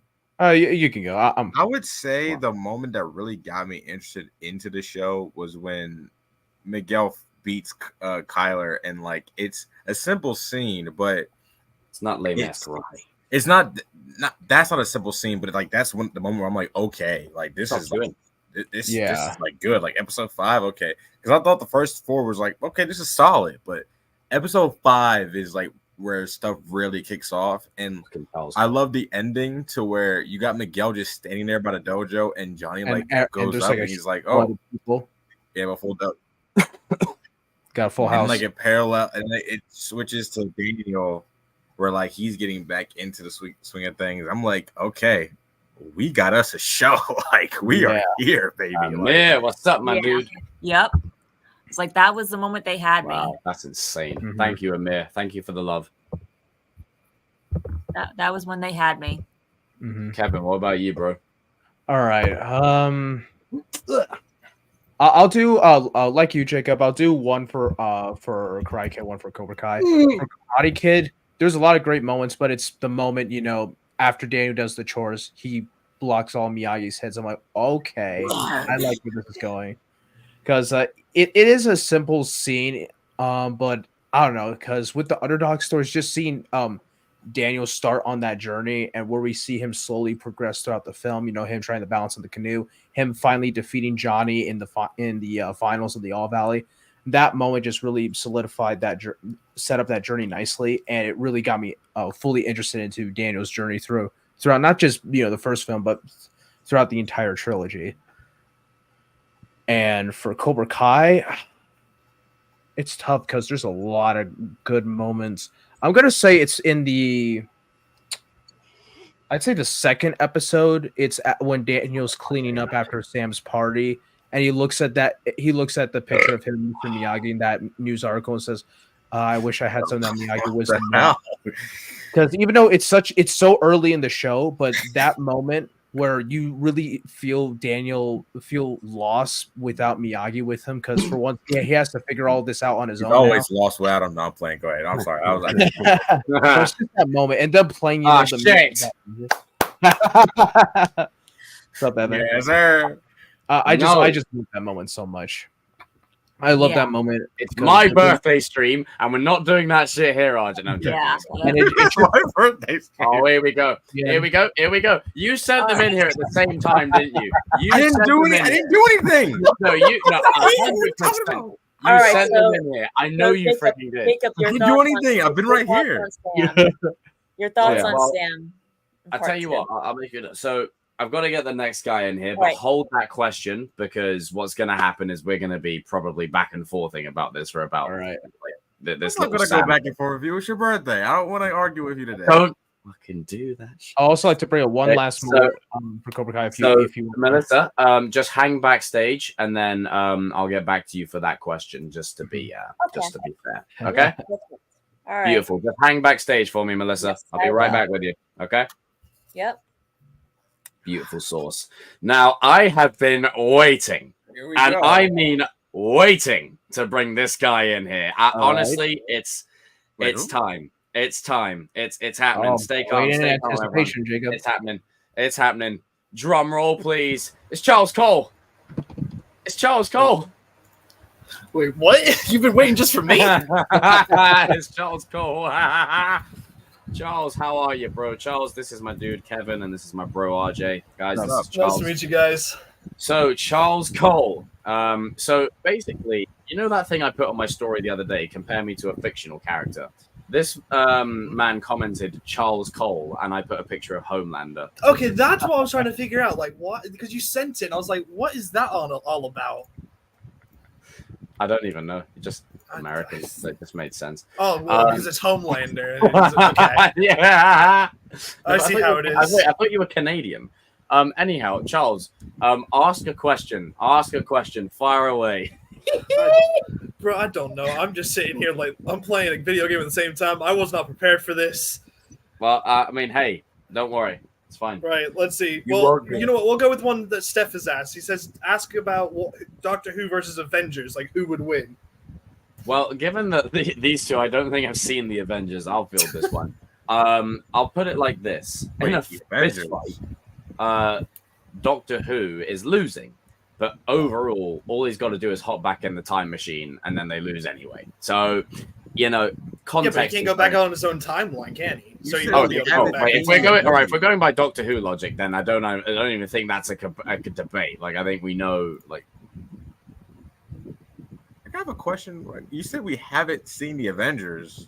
Yeah, we haven't seen Doctor. Is there like another Avengers? Like, I'm bad. You know what I mean? There's the Russian Avengers. There's the American Avengers. The American Avengers. You know, it's gay. It's got a deep connection to classical music. There's many things in that. But hey, I mean, put it on the telly. You know, do you remember Mickey's face, RJ, in the car when we watched it? His face in the. But yeah, Charles, ask us another question of your own, sir. Another question of your own. Then I got to get Melissa back in here.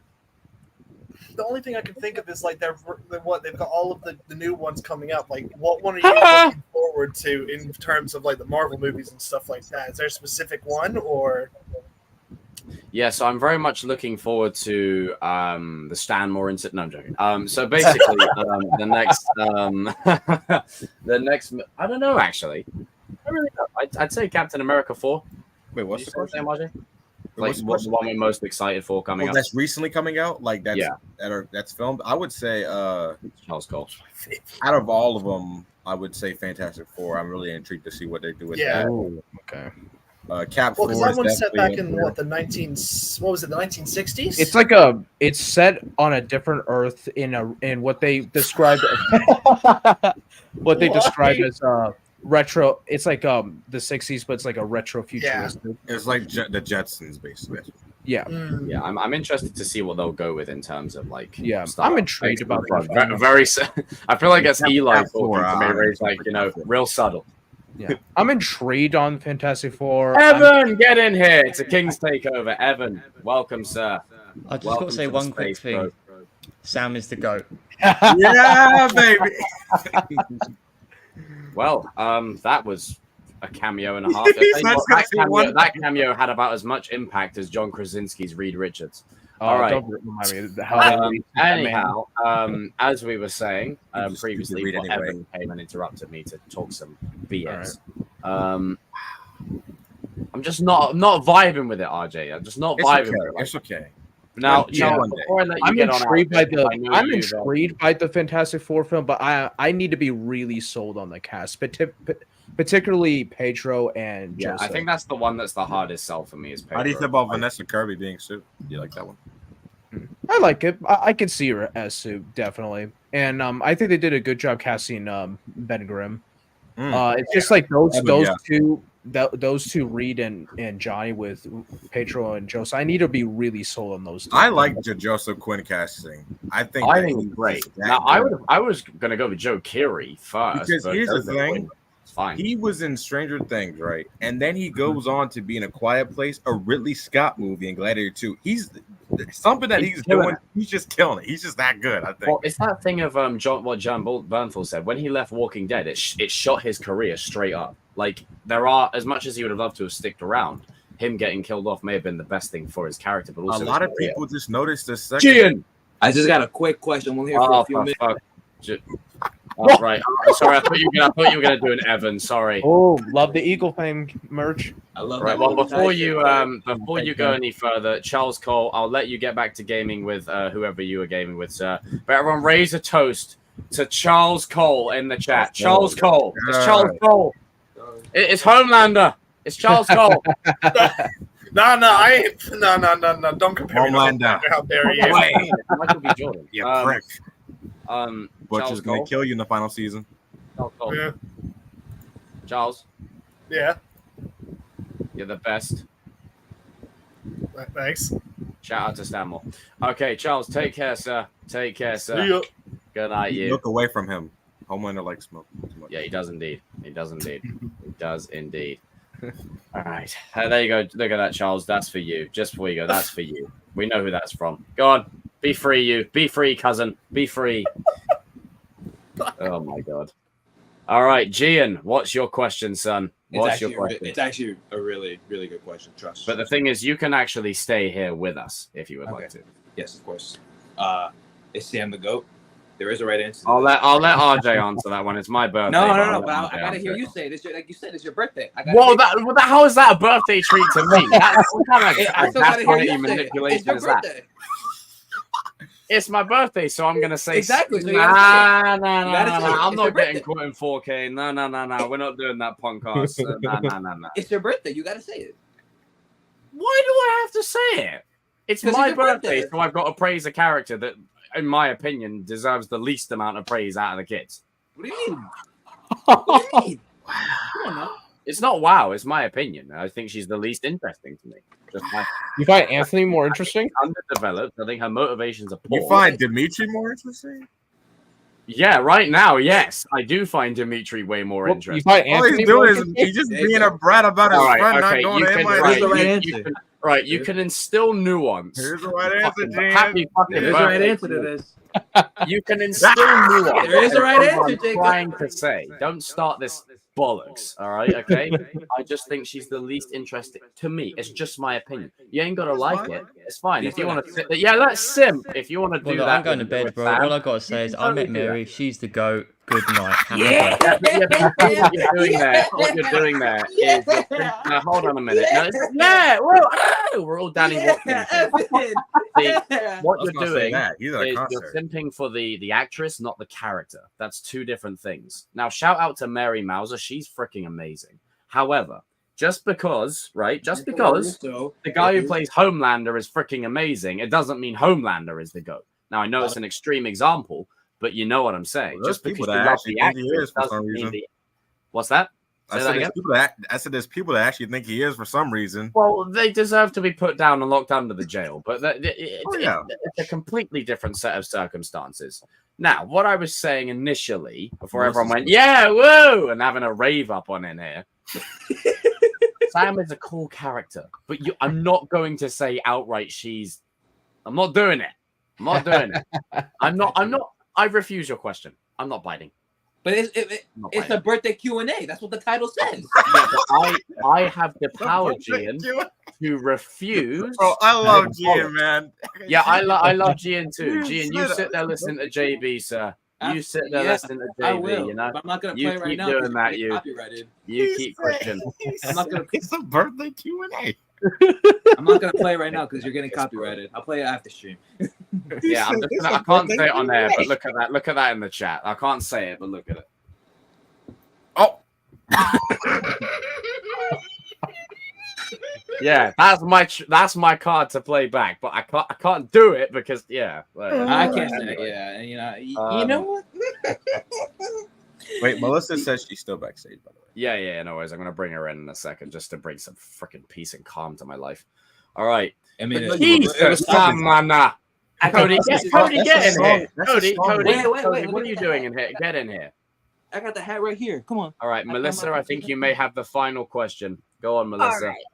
All right. So, oh, here we go. What are your thoughts on where Sam could go in part? I'm getting comfortable. We're gonna be here for a while, so yeah, you get comfortable. You get comfortable with your black and white background. Get your popcorn out. It's just your honest thoughts, Jacob, and all of you guys' honest thoughts. So, aside from all the trolling and from person all the way on the other side, there going, "Oh, she's the goat." Yeah. Oh yeah, baby. Yeah, I know. Shut up. In terms of where, shut up. In terms of where the character can go from here, I think in the first part, if I've got to be serious for a second without any trolling, I like the level of maturity from Sam immediately from the off, displaying accountability to her and Tory. Because let's keep it a buck here. She started on Tory first. Now, I'm not here to debate whether Tory was in the right or the wrong. She started on Tory first, and it led to a whole situation and a circumstance. I ain't finished. And I like that Sam was like, you know what? My bad. Because she never apologized for that. That's fair. That's fair. It then opened the floodgates for Tory to say, hey, I'm sorry for nearly taking your face off. Because we've covered that many times. But I feel like Sam's self-righteousness was a big annoyance to me in the first 2 seasons. She was always righteous. She was always like, I'm this, that, whatever. Then and involved in every bit of love drama. She's playing this guy against the other guy. She's getting drunk and doing some BS. She's hurting Robbie and then turning around saying, you hurt my heart. Let's get the fuck out of here. But season 3, right, was my favorite season for Sam because we got to see that's where they got me too. And we started to see bits of that in season 5.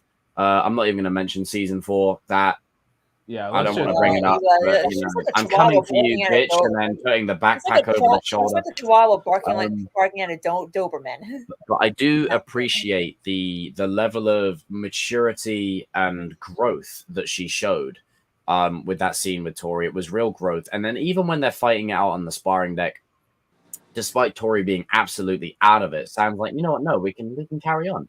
Nothing personal here. So I am excited to see what is in store aside from trolling the person all the way over there. I am excited to see what is on. Don't raise your hands and do it, Danny. I am excited to see what's in store for Sam going forward. And I think she's in a very good place where if you look at the headspace of all the main kids, like obviously we can talk about Anthony and Kenny all live long day. Yeah. I'm talking about the main kids. So we've got Robbie, Miguel, Hawk, and Tory, those guys. Hawk's head's going to be out of it because Dimitri's head is actually going to probably be out of it. You've got Miguel's head that's not fully in the game because he wants to do it for Stanford. He wants to get money. He wants to have a better life for his family. I feel like they could really delve into that a bit more. Yeah. Robbie's head's going to be out of the game because his girlfriend's 100%. So you've got all of that going on. I think Sam is going to be the most balanced person of the kids for at least a few episodes. I think she's going to probably be the only one that has a voice of reason, which would be very refreshing. Yeah. So I'm excited to see where they go with that. I think that's what they're gearing up to. Yeah. All right. Now, I'll say it just for the boys. Sam is the GOAT. Yeah. All right. Yes. Yo, someone clip that. Someone clip that. Please, someone clip that. Clip it. Hey, Sam is the GOAT. There you go. I said it again. Clip it again. Yeah. But Robbie's the best. So after you guys give your thoughts, like where her character let's go symbiote. Cody. I've been summoned, I guess. The strike first goat himself. Hey, listen, everyone, give a massive toast to this boy in the chat. He's in the Miyagi verse. Yes, it's canon now. He's part of it now. Melissa, one final question for everyone or to whoever, and then that'll probably be it for the live Q&A. I just want to give my just my thoughts. Go for it. I think that where Sam could go. Now with you, like you, Jacob, I wasn't fully, completely invested with her character until season 3, because season 3 was her season, and I never had a problem with her character. Like I liked her, but I never hated her. I didn't love her. I liked her, so I was sort of in between. Yeah, I was kind of the same. It brought me around. She's the GOAT, but and it's like that. I mean, she was the GOAT in that season. Now we need that goatness back in part 2. I agree, and I think we're gonna get that in part 2, because I think that it's personal now for her. Because think about it. I mean, Sam's been through Cobra Kai. I mean, granted, it's not as bad as what the others have been through, but Cobra Kai has hurt her just as much as it has hurt every other character. I mean, Yeah, that is true. It's taken her boyfriend away. It's taken her ex-boyfriend away. Mm-hmm. She It almost scarred lost her her, dad. literally. Yeah, She almost lost her dad to Silver himself. You know, and then and now she's lost a girl that she almost considered to be a friend to Cobra Kai, to Cobra Kai. So it's as personal for her as it is for everybody. And I think that that's gonna be like her driving points. Like, you know what? I think she's gonna be fighting for Tory this tournament. Like, thank you. Yes, she's gonna be fighting. Everybody's fighting for Tory except Miguel. But by fighting against her. I'm sorry, but it's like, go ahead. No, that's okay. That's okay. By fighting against her on the mat, I think she's gonna be fighting for Tory. By fighting against her, Melissa gets it. To pull her out, she's gonna be like, "I want my friend back." Freaking trophy. Like, I want my friend back. I want Cobra Kai done. I'm fighting for my dojo. I'm fighting for my family, and now I'm gonna be fighting for my friend. It's gonna be four, Sam. Yeah. Even if she has to go against a little bit. So my journey wasn't for nothing. Yes. Yeah. So that's what I think. That's what I think. And she's had growth. She didn't really have an arc in part one, but she had growth. She had maturity. She didn't have an arc. She was more just like. Right. But if you probably the most mature she's ever been. Yeah, you give her that growth and maturity, and you give her that arc in part two, you got yourself a goat. You got yourself a goat. Sam the goat is back. Yes. One question, because I need to extend an olive branch here to myself because I got this mofo sitting here like bringing Bart Simpson rolling his hands together. Right? That's my dad's line. Is Sam and Robbie endgame? Absolutely. Yes, it is. It is. It's endgame. It's happening. It's happening. Yes, it is. Well, just because I say it, it makes it true, RJ. And listen, I love Tory, how far Tory's gone, and I know a lot of people call me a Sam simp all the time, and I can relate to that. It's okay, Melissa. The fans that call you the fans that call you Robbie fanboy, I get called a Sam simp. I get that. All he the gets time. called a Robbie simp all the time too. Yeah, and it's like, fanboy, okay, fine, call me that. I like Sam. I'm not ashamed to admit that. But I love. Tell him, Melissa. What? Tell him. Express your love, Melissa. Exactly. And I love Tory too. A lot of people don't believe that because I didn't start coming around to her character until season 4. Oh, same. I used to be a certified Tory hater.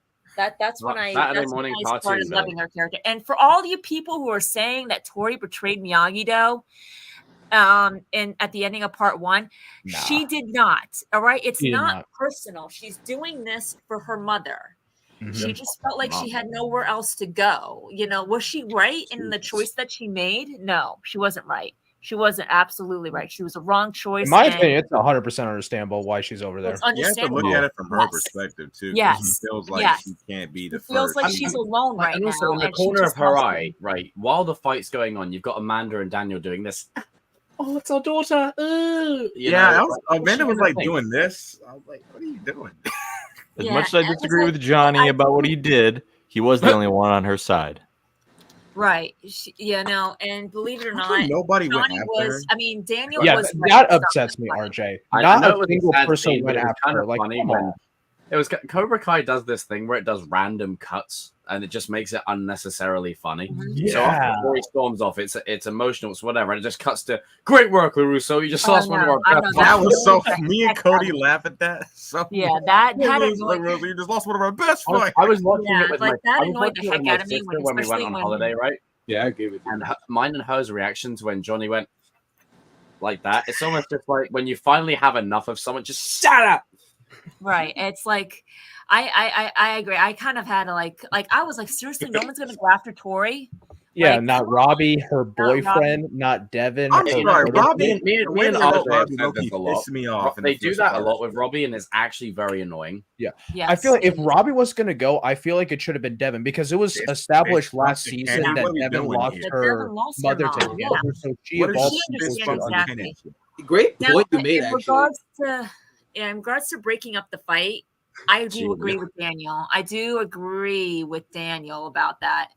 you know, Tory was out of control in that fight. Like she was really legitimately going to hurt Sam. Yeah, I think Dan had the right idea and he had good intentions. I just think the way he went about it and executed is where he. Yeah. It was flat in his face. Yeah, the intention was great. It's just the execution and everything was poor. And it was. But Johnny didn't help matters though either. Johnny didn't help matters either by insinuating that. Well, by insinuating he was working through it.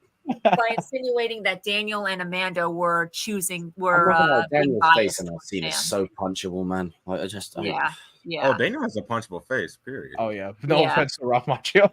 No offense, but he really does for real. Yeah, Melissa, thank you for coming on. I really do appreciate you. Thank you so much. Everyone, give Melissa some love in the chat. Raise some pint emojis and everything to Melissa. And you got a standing ovation from these guys. Oh, we're all doing it. Where's my bottle? Damn it! Thank you. I'm losing a toast to you guys. You guys are legends. I consider you guys like my senseis. You know, I learned so much from you guys, not just with Cobra Kai, but with Marvel. Oh, nice, of course.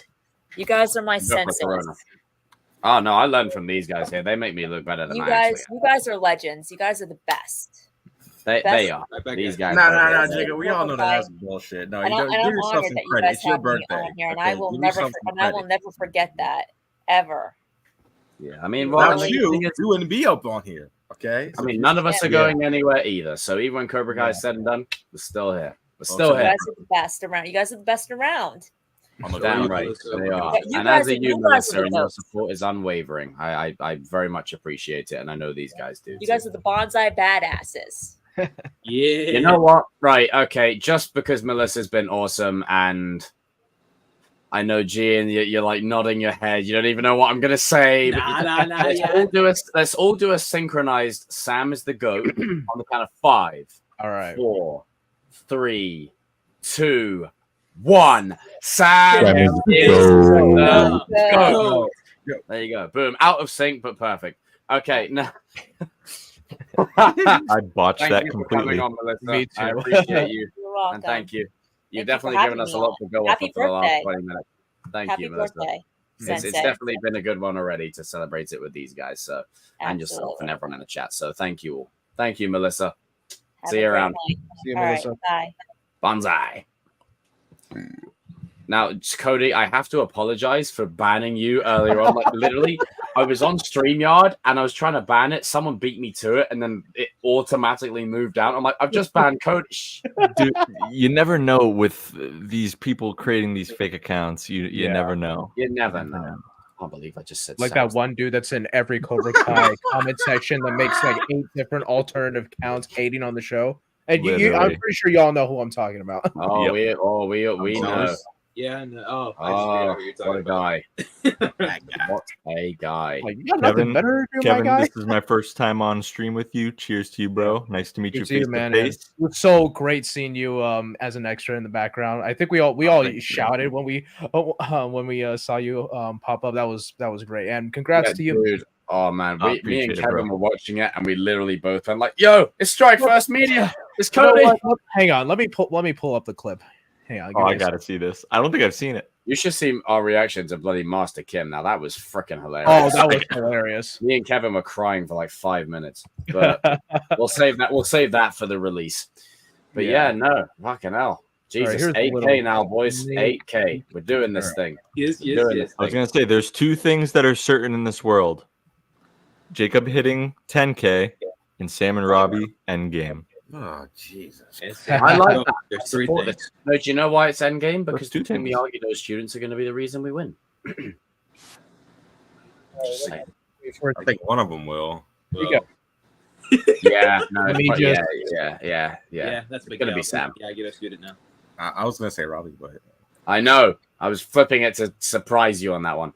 But thank you, everyone that came on in and asked questions. Right. I appreciate you guys very much. So, okay.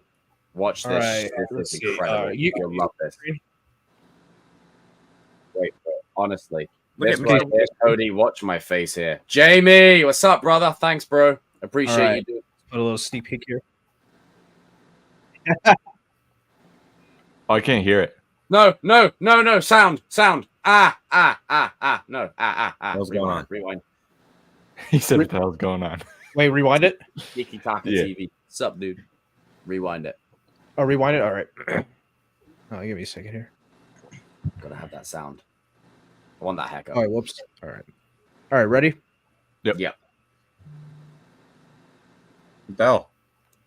Still no sound. Danny, yeah. All right, have you got audio like enabled on the screen sharing thing?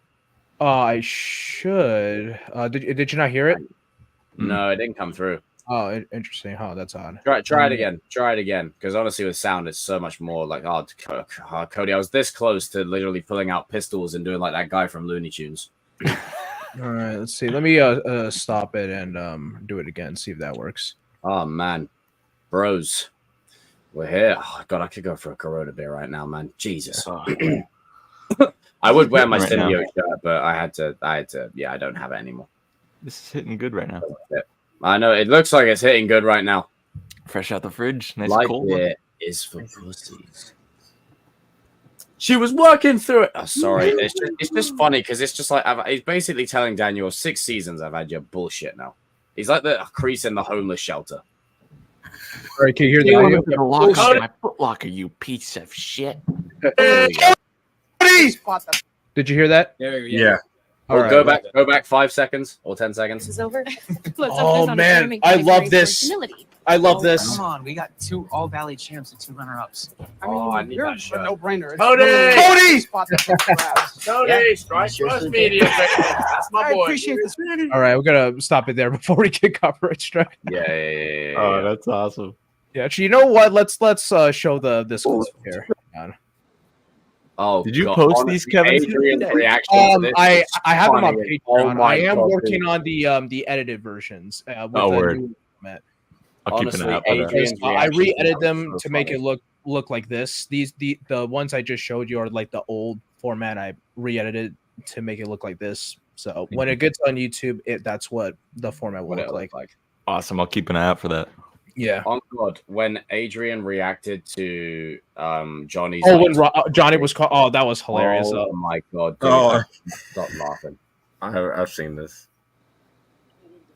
I could not stop laughing at all. This is the bonus content, by the way, people. These are the post-credit scenes. He'd be dead. He'd be old as shit. Oh, I totally forgot. I thought you ended the live. Oh, and they actually did. I can't get over it. This is funny as hell. Get the fuck out of here.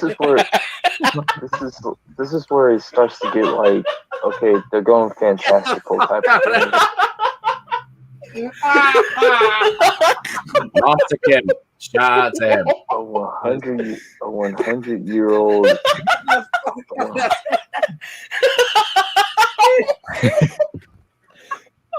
Kingston Young. I don't know if you noticed. I actually had to change my shirt because I was sweating so much by how hard I was laughing. Dude, it was freaking funny. Yeah, because see right here, I have my Miyagi shirt on. That's amazing. Yeah. Oh God, it was hilarious. I could not stop laughing. I think what made it Adrian's moment though was the best. Oh honestly. Yeah, that was hilarious. Let me see if I can pull because it. Adrian didn't say nothing for ages, and then out of nowhere, his reaction like, to "Oh my God." Kids from a dojo told me to get an apple. You sold me a lemon. It's gonna come on. Doing it the other way Here around. we go. Here we go. Watch Adrian. Just watch Adrian. Why is Bobby coming? Oh my God! Really? That's what's gonna come on. Oh my God! Oh, Johnny, no. Bobby's phone. That was hilarious. I'm sorry, but Johnny was stupid in the first one. I'm sorry. Just deciding to be toxic because he could. That was funny. That whole montage was freaking hilarious. Like, I mean, shit. Like, what the hell? Hola, mamacita. How about you Hola, mamacita. The hero. Mamacita. Like, Jesus. Something that Miguel would not say. Okay, chat. Get your final question in. You won't be coming in live, but get it in the chat there, and then we will be I'll be answering it, and then we'll be going from there. But you know what, man, Cody, you've been tearing it up lately, bro. Onward to 40K, man. I see you shining, baby. RJ, I mean, you know, the whole Sam is the GOAT thing. I mean, do you feel proud now that it's at a point where we know you guys watch the streams? So shout out to you, Mary and Tanner, and all you people. You know, I know you're watching. You're at a point now where people will go up to Sam and say she's the GOAT, and then your name gets mentioned. Yeah. It's just yeah. We're at a point now, Kevin. You're on your hustle. You know, you got the best probably setup I've ever seen. Oh, thanks, man. Ian, you know, your JB takes oh god, leave a lot to be desired. I question, are you even, bro? But you know, at the end of the day, it's fine. You know, we're here, we're vibing, we're thriving. Nah, everyone got a nice little message, and here comes me with the roast. Okay. Nah. Yeah, you know what, Gian, you came at me strong there when you were like, "This is your birthday, so you have to." Like, it's a Q&A. You said, "This is your birthday, you're gonna do it." Like, it's a Q&A. That was funny. Funniest scene in Cobra Kai. Oh, when Dimitri kicks Johnny, 100%. Oh, that was hilarious. And when Chris kicked him in the nuts. Well, it's my bad meat. My bad meat. Oh, that is a hilarious nickname that Dimitri has. And I won't end until I let Natalie come in and say like a quick question before I end. So before I end, I'll let Natalie have the final question. Okay, Natalie, I'm gonna bring you in. I'll let you have the final question. Hey, what's up? Hey, Natalie, what's up? How you doing? Not much. I just came in at the last second. Sorry to extend the stream, but happy birthday, Jacob. No, thank you, Natalie. And my first question was gonna be what's some general life advice you give to people when they're in a very toxic situation? Oh, that got deep. Damn. Okay, so I don't want to get too like sticky into the ins and the outs of it because every situation is different. But I think the one thing, and obviously, like, feel free to chime in, guys, with whatever. But like I've said before, we've always got a lot of younger viewers. All of us have, and especially as now some of us have been doing this for a couple of years. People have been watching us for a while, so I suppose we are like the older brothers to a lot of people. When it pertains to a toxic situation, it very much depends on the situation and different factors at play. So I won't get into too much of that. Like, I'm not a professional. I'm just going to tell you, like, from my own experiences. With toxic people, you cut them out right now. Get them out. Because here's what's going to happen. If you keep them around, that energy is going to be sucked right out of you. And it's hard. Sometimes cutting someone off that even people you care about deeply, if they're not good for your health or your well-being, you've got to do what's right for you. Now, if it's a situation where someone's just being an asshole, then if you can let it go and not really address it and just move forward with peace and calm and your best energy moving forward, then do that. But if it's anything toxic, you really see in those moments who your real friends are and who your people are. And I think after everything I went through the last 2 years, 4 of them are sat right next to me here. So, you know, with that being said, you'll always see who your real people are and the people that'll come through for you. And it'll be like a Robbie Daniel moment in season 5, you know? So never give up, never lose faith. And there's always a light at the end of the tunnel regardless, you know? Does anyone else like have anything else to add to that? Yeah, I would say if it's especially if it's someone you want to you care about, I would say maybe even bring the way you feel in the situation to their attention. And if they truly care about you, they're going to acknowledge that and the mistakes that they may be making and make those changes for you. And if you'll truly be able to see their true colors either way, and that way you'll get the clarity to move on or keep them in your life. Yeah, I've been in that exact situation, both middle school and high school. Yeah, and that's the perks of being us, is we've been through a lot of this ourselves, and you know, I think if there's anything that is absolutely crucial, is you've got to do what's right by you. You've got to find a way to protect your peace and your calm and your happiness, and that's the best thing that you can ever aspire for. And this could be for the people here who have either in the past or are still struggling with anxiety. As somebody who struggled with anxiety for most of middle school and the first year of my high school, and this is gonna, I know it sounds cheesy, find someone that you're comfortable with to open up to, because that's what actually helped me. I know it is gonna probably the hardest step, but taking that extra step to open up to at least one person can really help you. In my experience. It really can. I agree with that so much. That sentiment is very powerful. Yeah. Natalie, just do what's right by you. You know, look after yourself as best as you can. And this goes for anyone in the chat. Just focus on everything that's good about your life, you know, and when toxic people, I don't want to get too much into religion and whatever else here and whatever your faith is and whatever you're into, but I'm a big believer at when you're at your highest highs, the devils come for you. They come for you to try and bring you down and take your energy. And we've all had experiences with that. You know, I can't say it, but the devils will come for you. And in that moment, fight or flight and all of that. But just remember who you are at the core of your character and who you are as a person, and take each day as it comes, and you'll be fine in the long run. Eventually, it will pass. That's exactly why some people get kind of nervy and hesitant when they get happy, because they're just waiting for something bad to happen. Yeah. Yes. So I get that completely. Yeah. Completely agree. Completely, very much agree. Oh, well. Natalie, thank you for coming on in, and thank you for the birthday wishes. Just look after yourself. All right? Yeah. All right. Thanks for letting me come in. You're welcome. Not a problem. That's what we're here for. May the force be with you. May the force be with all 5 of you. Legend. See that? All 5 of us. There you go. Despite their Sam opinions. Now, I do believe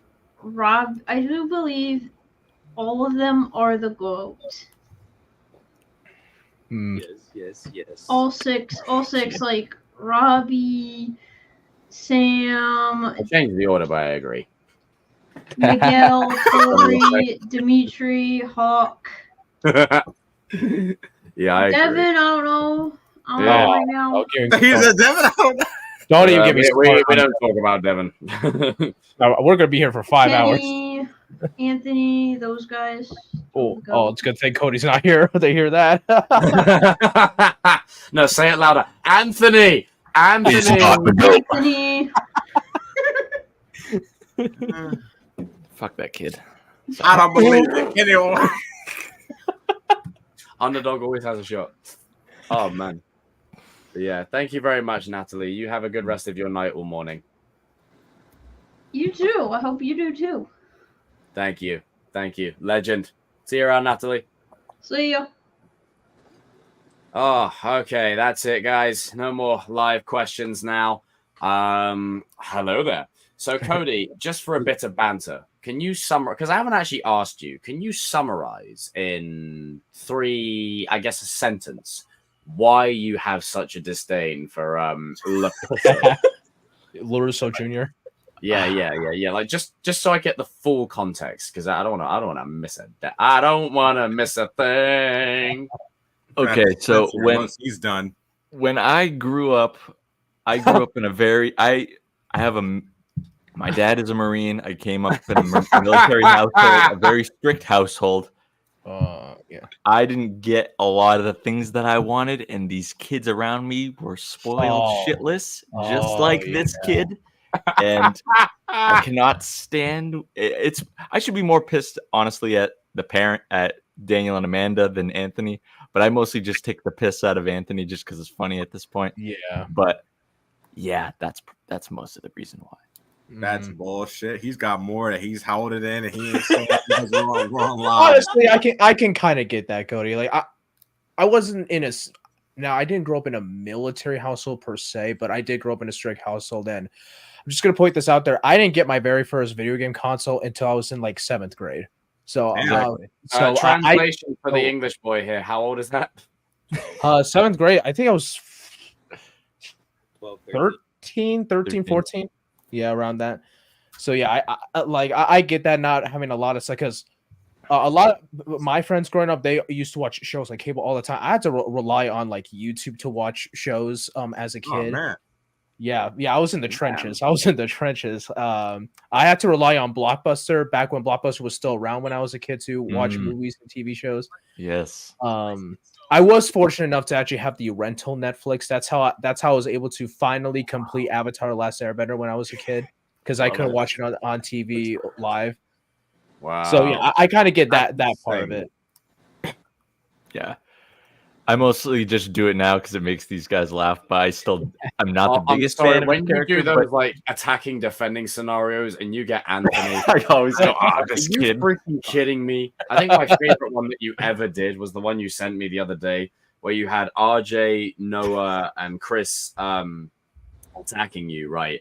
And you had Sham, me, you know, yourself, and freaking Danny, and Danny, like as you're defending. I'm like, you got me, you won already. You done. You're going down, RJ. Sorry, I say you're out, mate. Kill me. But then again, Georgia Dez is a wild card. That's a wild. That's a wild man. We have a Chris. Wild. Yeah, we'll be putting okay, ladies and gentlemen, I'm going to end this stream here. We're hitting the 2-hour mark. I appreciate everyone for all the love. Thank you so much for the birthday wishes. My phone is blowing up now still with people sending me messages and everything. And I'm very grateful to all of you. Very, very appreciative. And Kings of Pop Culture will be making a comeback. And there will be a stream for Delta kicking off very, very, very, very, very, very soon. Looking forward to that. But appreciate you all. It's gonna be good. It's gonna be great. It's gonna be great. Now, before we sign off, everybody raise a toast to this fine gentleman up here, Yes. for without whom none of us yes. would be here. Cheers to you, good sir. Happy But birthday. Let's go. Come on. I'm trying to find a bottle. Yeah. I love it. I love the assortment. We've got a water bottle, Coca-Cola, Coors, water, and Oasis. Yeah. By the way, Jacob, happy birthday.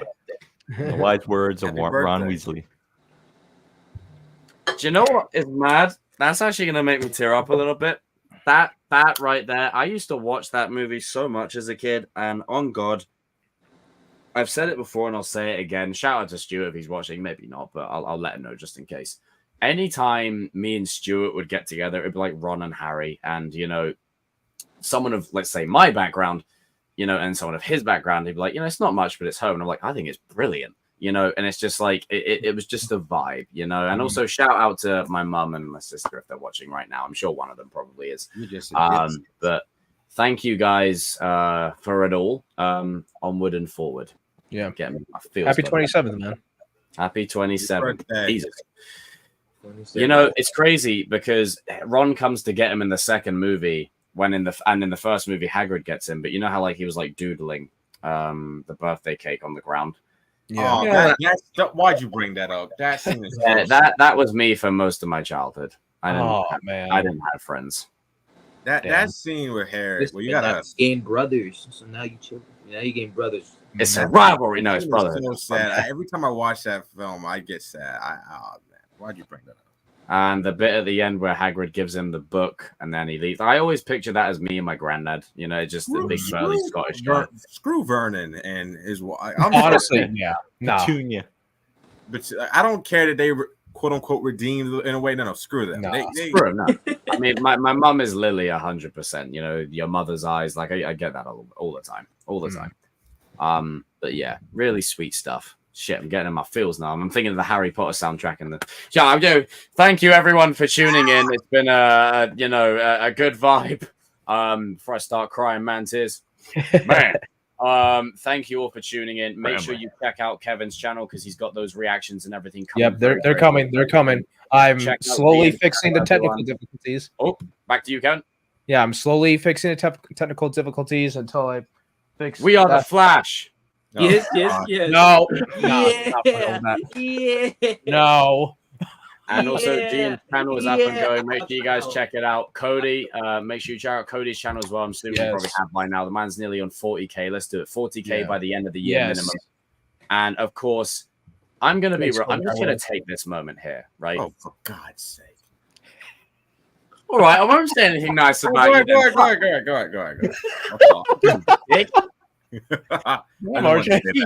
I just want to say what I was gonna say, well, I mean, I'm gonna enjoy my 20s as much as I can. Gene, where are your peaches? Where are your peaches, Jim? I really appreciate that, Mystic. Thank you. So essentially, guys, this journey started with me, and I'll never get tired of saying, just the way you guys say, you know, oh, it started because of me and whatever, and that's great, and I'm very grateful. But if there's one person that connects every single person together, it's not me anymore. It's this man. God. It's rage. No, I'm not No. I caught myself. You caught yourself. You did exactly what the other person wouldn't do. But yes, RJ, you are the connective tissue now, sir. Well, thank you. You are indeed. Look at that. I don't fuck with him. What are you talking about? I don't fuck with him. Yeah, I know. Come on. We're not affiliated with me. One of those organized Hollywood things where we have to act professional. Come on. I love you, RJ. We're professionals here. Okay. Thank you guys for watching. I'll see you very, very soon. Let's play a clip montage just because it's just good business. Open wide. Not that hot. This guy woke up this morning.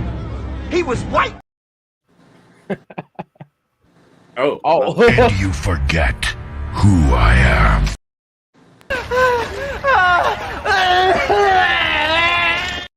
Yeah, that's right. Telephone tough guy. Put Vito. What the hell is wrong with you? I'm really asking. Oh, yes. Now this is very shoddy work, Pinkman. I'm actually embarrassed for you. All right, let's talk about Gail Benecker.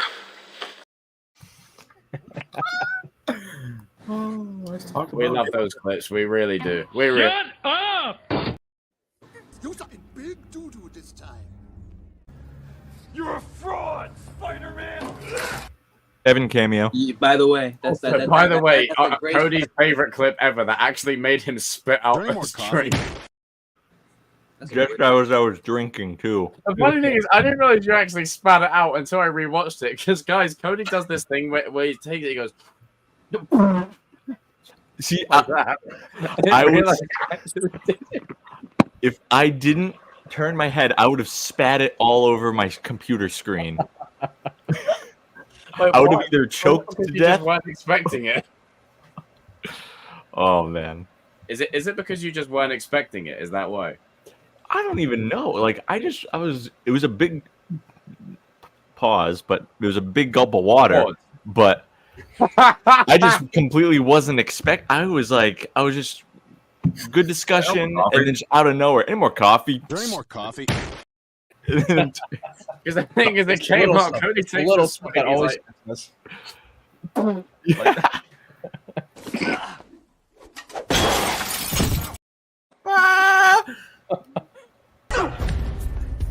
Look, if you Right, Arjun's okay, let's favorite go old Karate school. Kid Let's villain. go old school. You ready? I'm not gonna say what I said last time. Oh yeah, remember that. I'm the Flash. Ian, Kevin, Yeah? we are the Flash. Unmute yourself and say we are the Flash. We are the Flash, Jacob.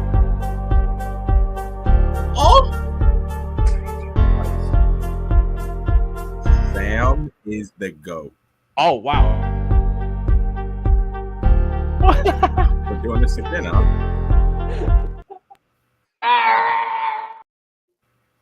Oh, whoopsie. Sorry. Oh, whoopsie. Best movie ever made, right, Jacob? Nice. Still got them all. RJ's favorite quote. Trust the king. Christ. Okay, peace out, guys. Enjoy. Oh, Jesus, is that Hulk's Jolly Green? All right, peace out. Okay, guys, make a face at the camera. Don't break. 3, 2, 1. I'm the Flash. Yeah. Damn it, Gian. Gian. Bieber sucks. Gian, can you sing a little Justin Bieber outro, please? Do it.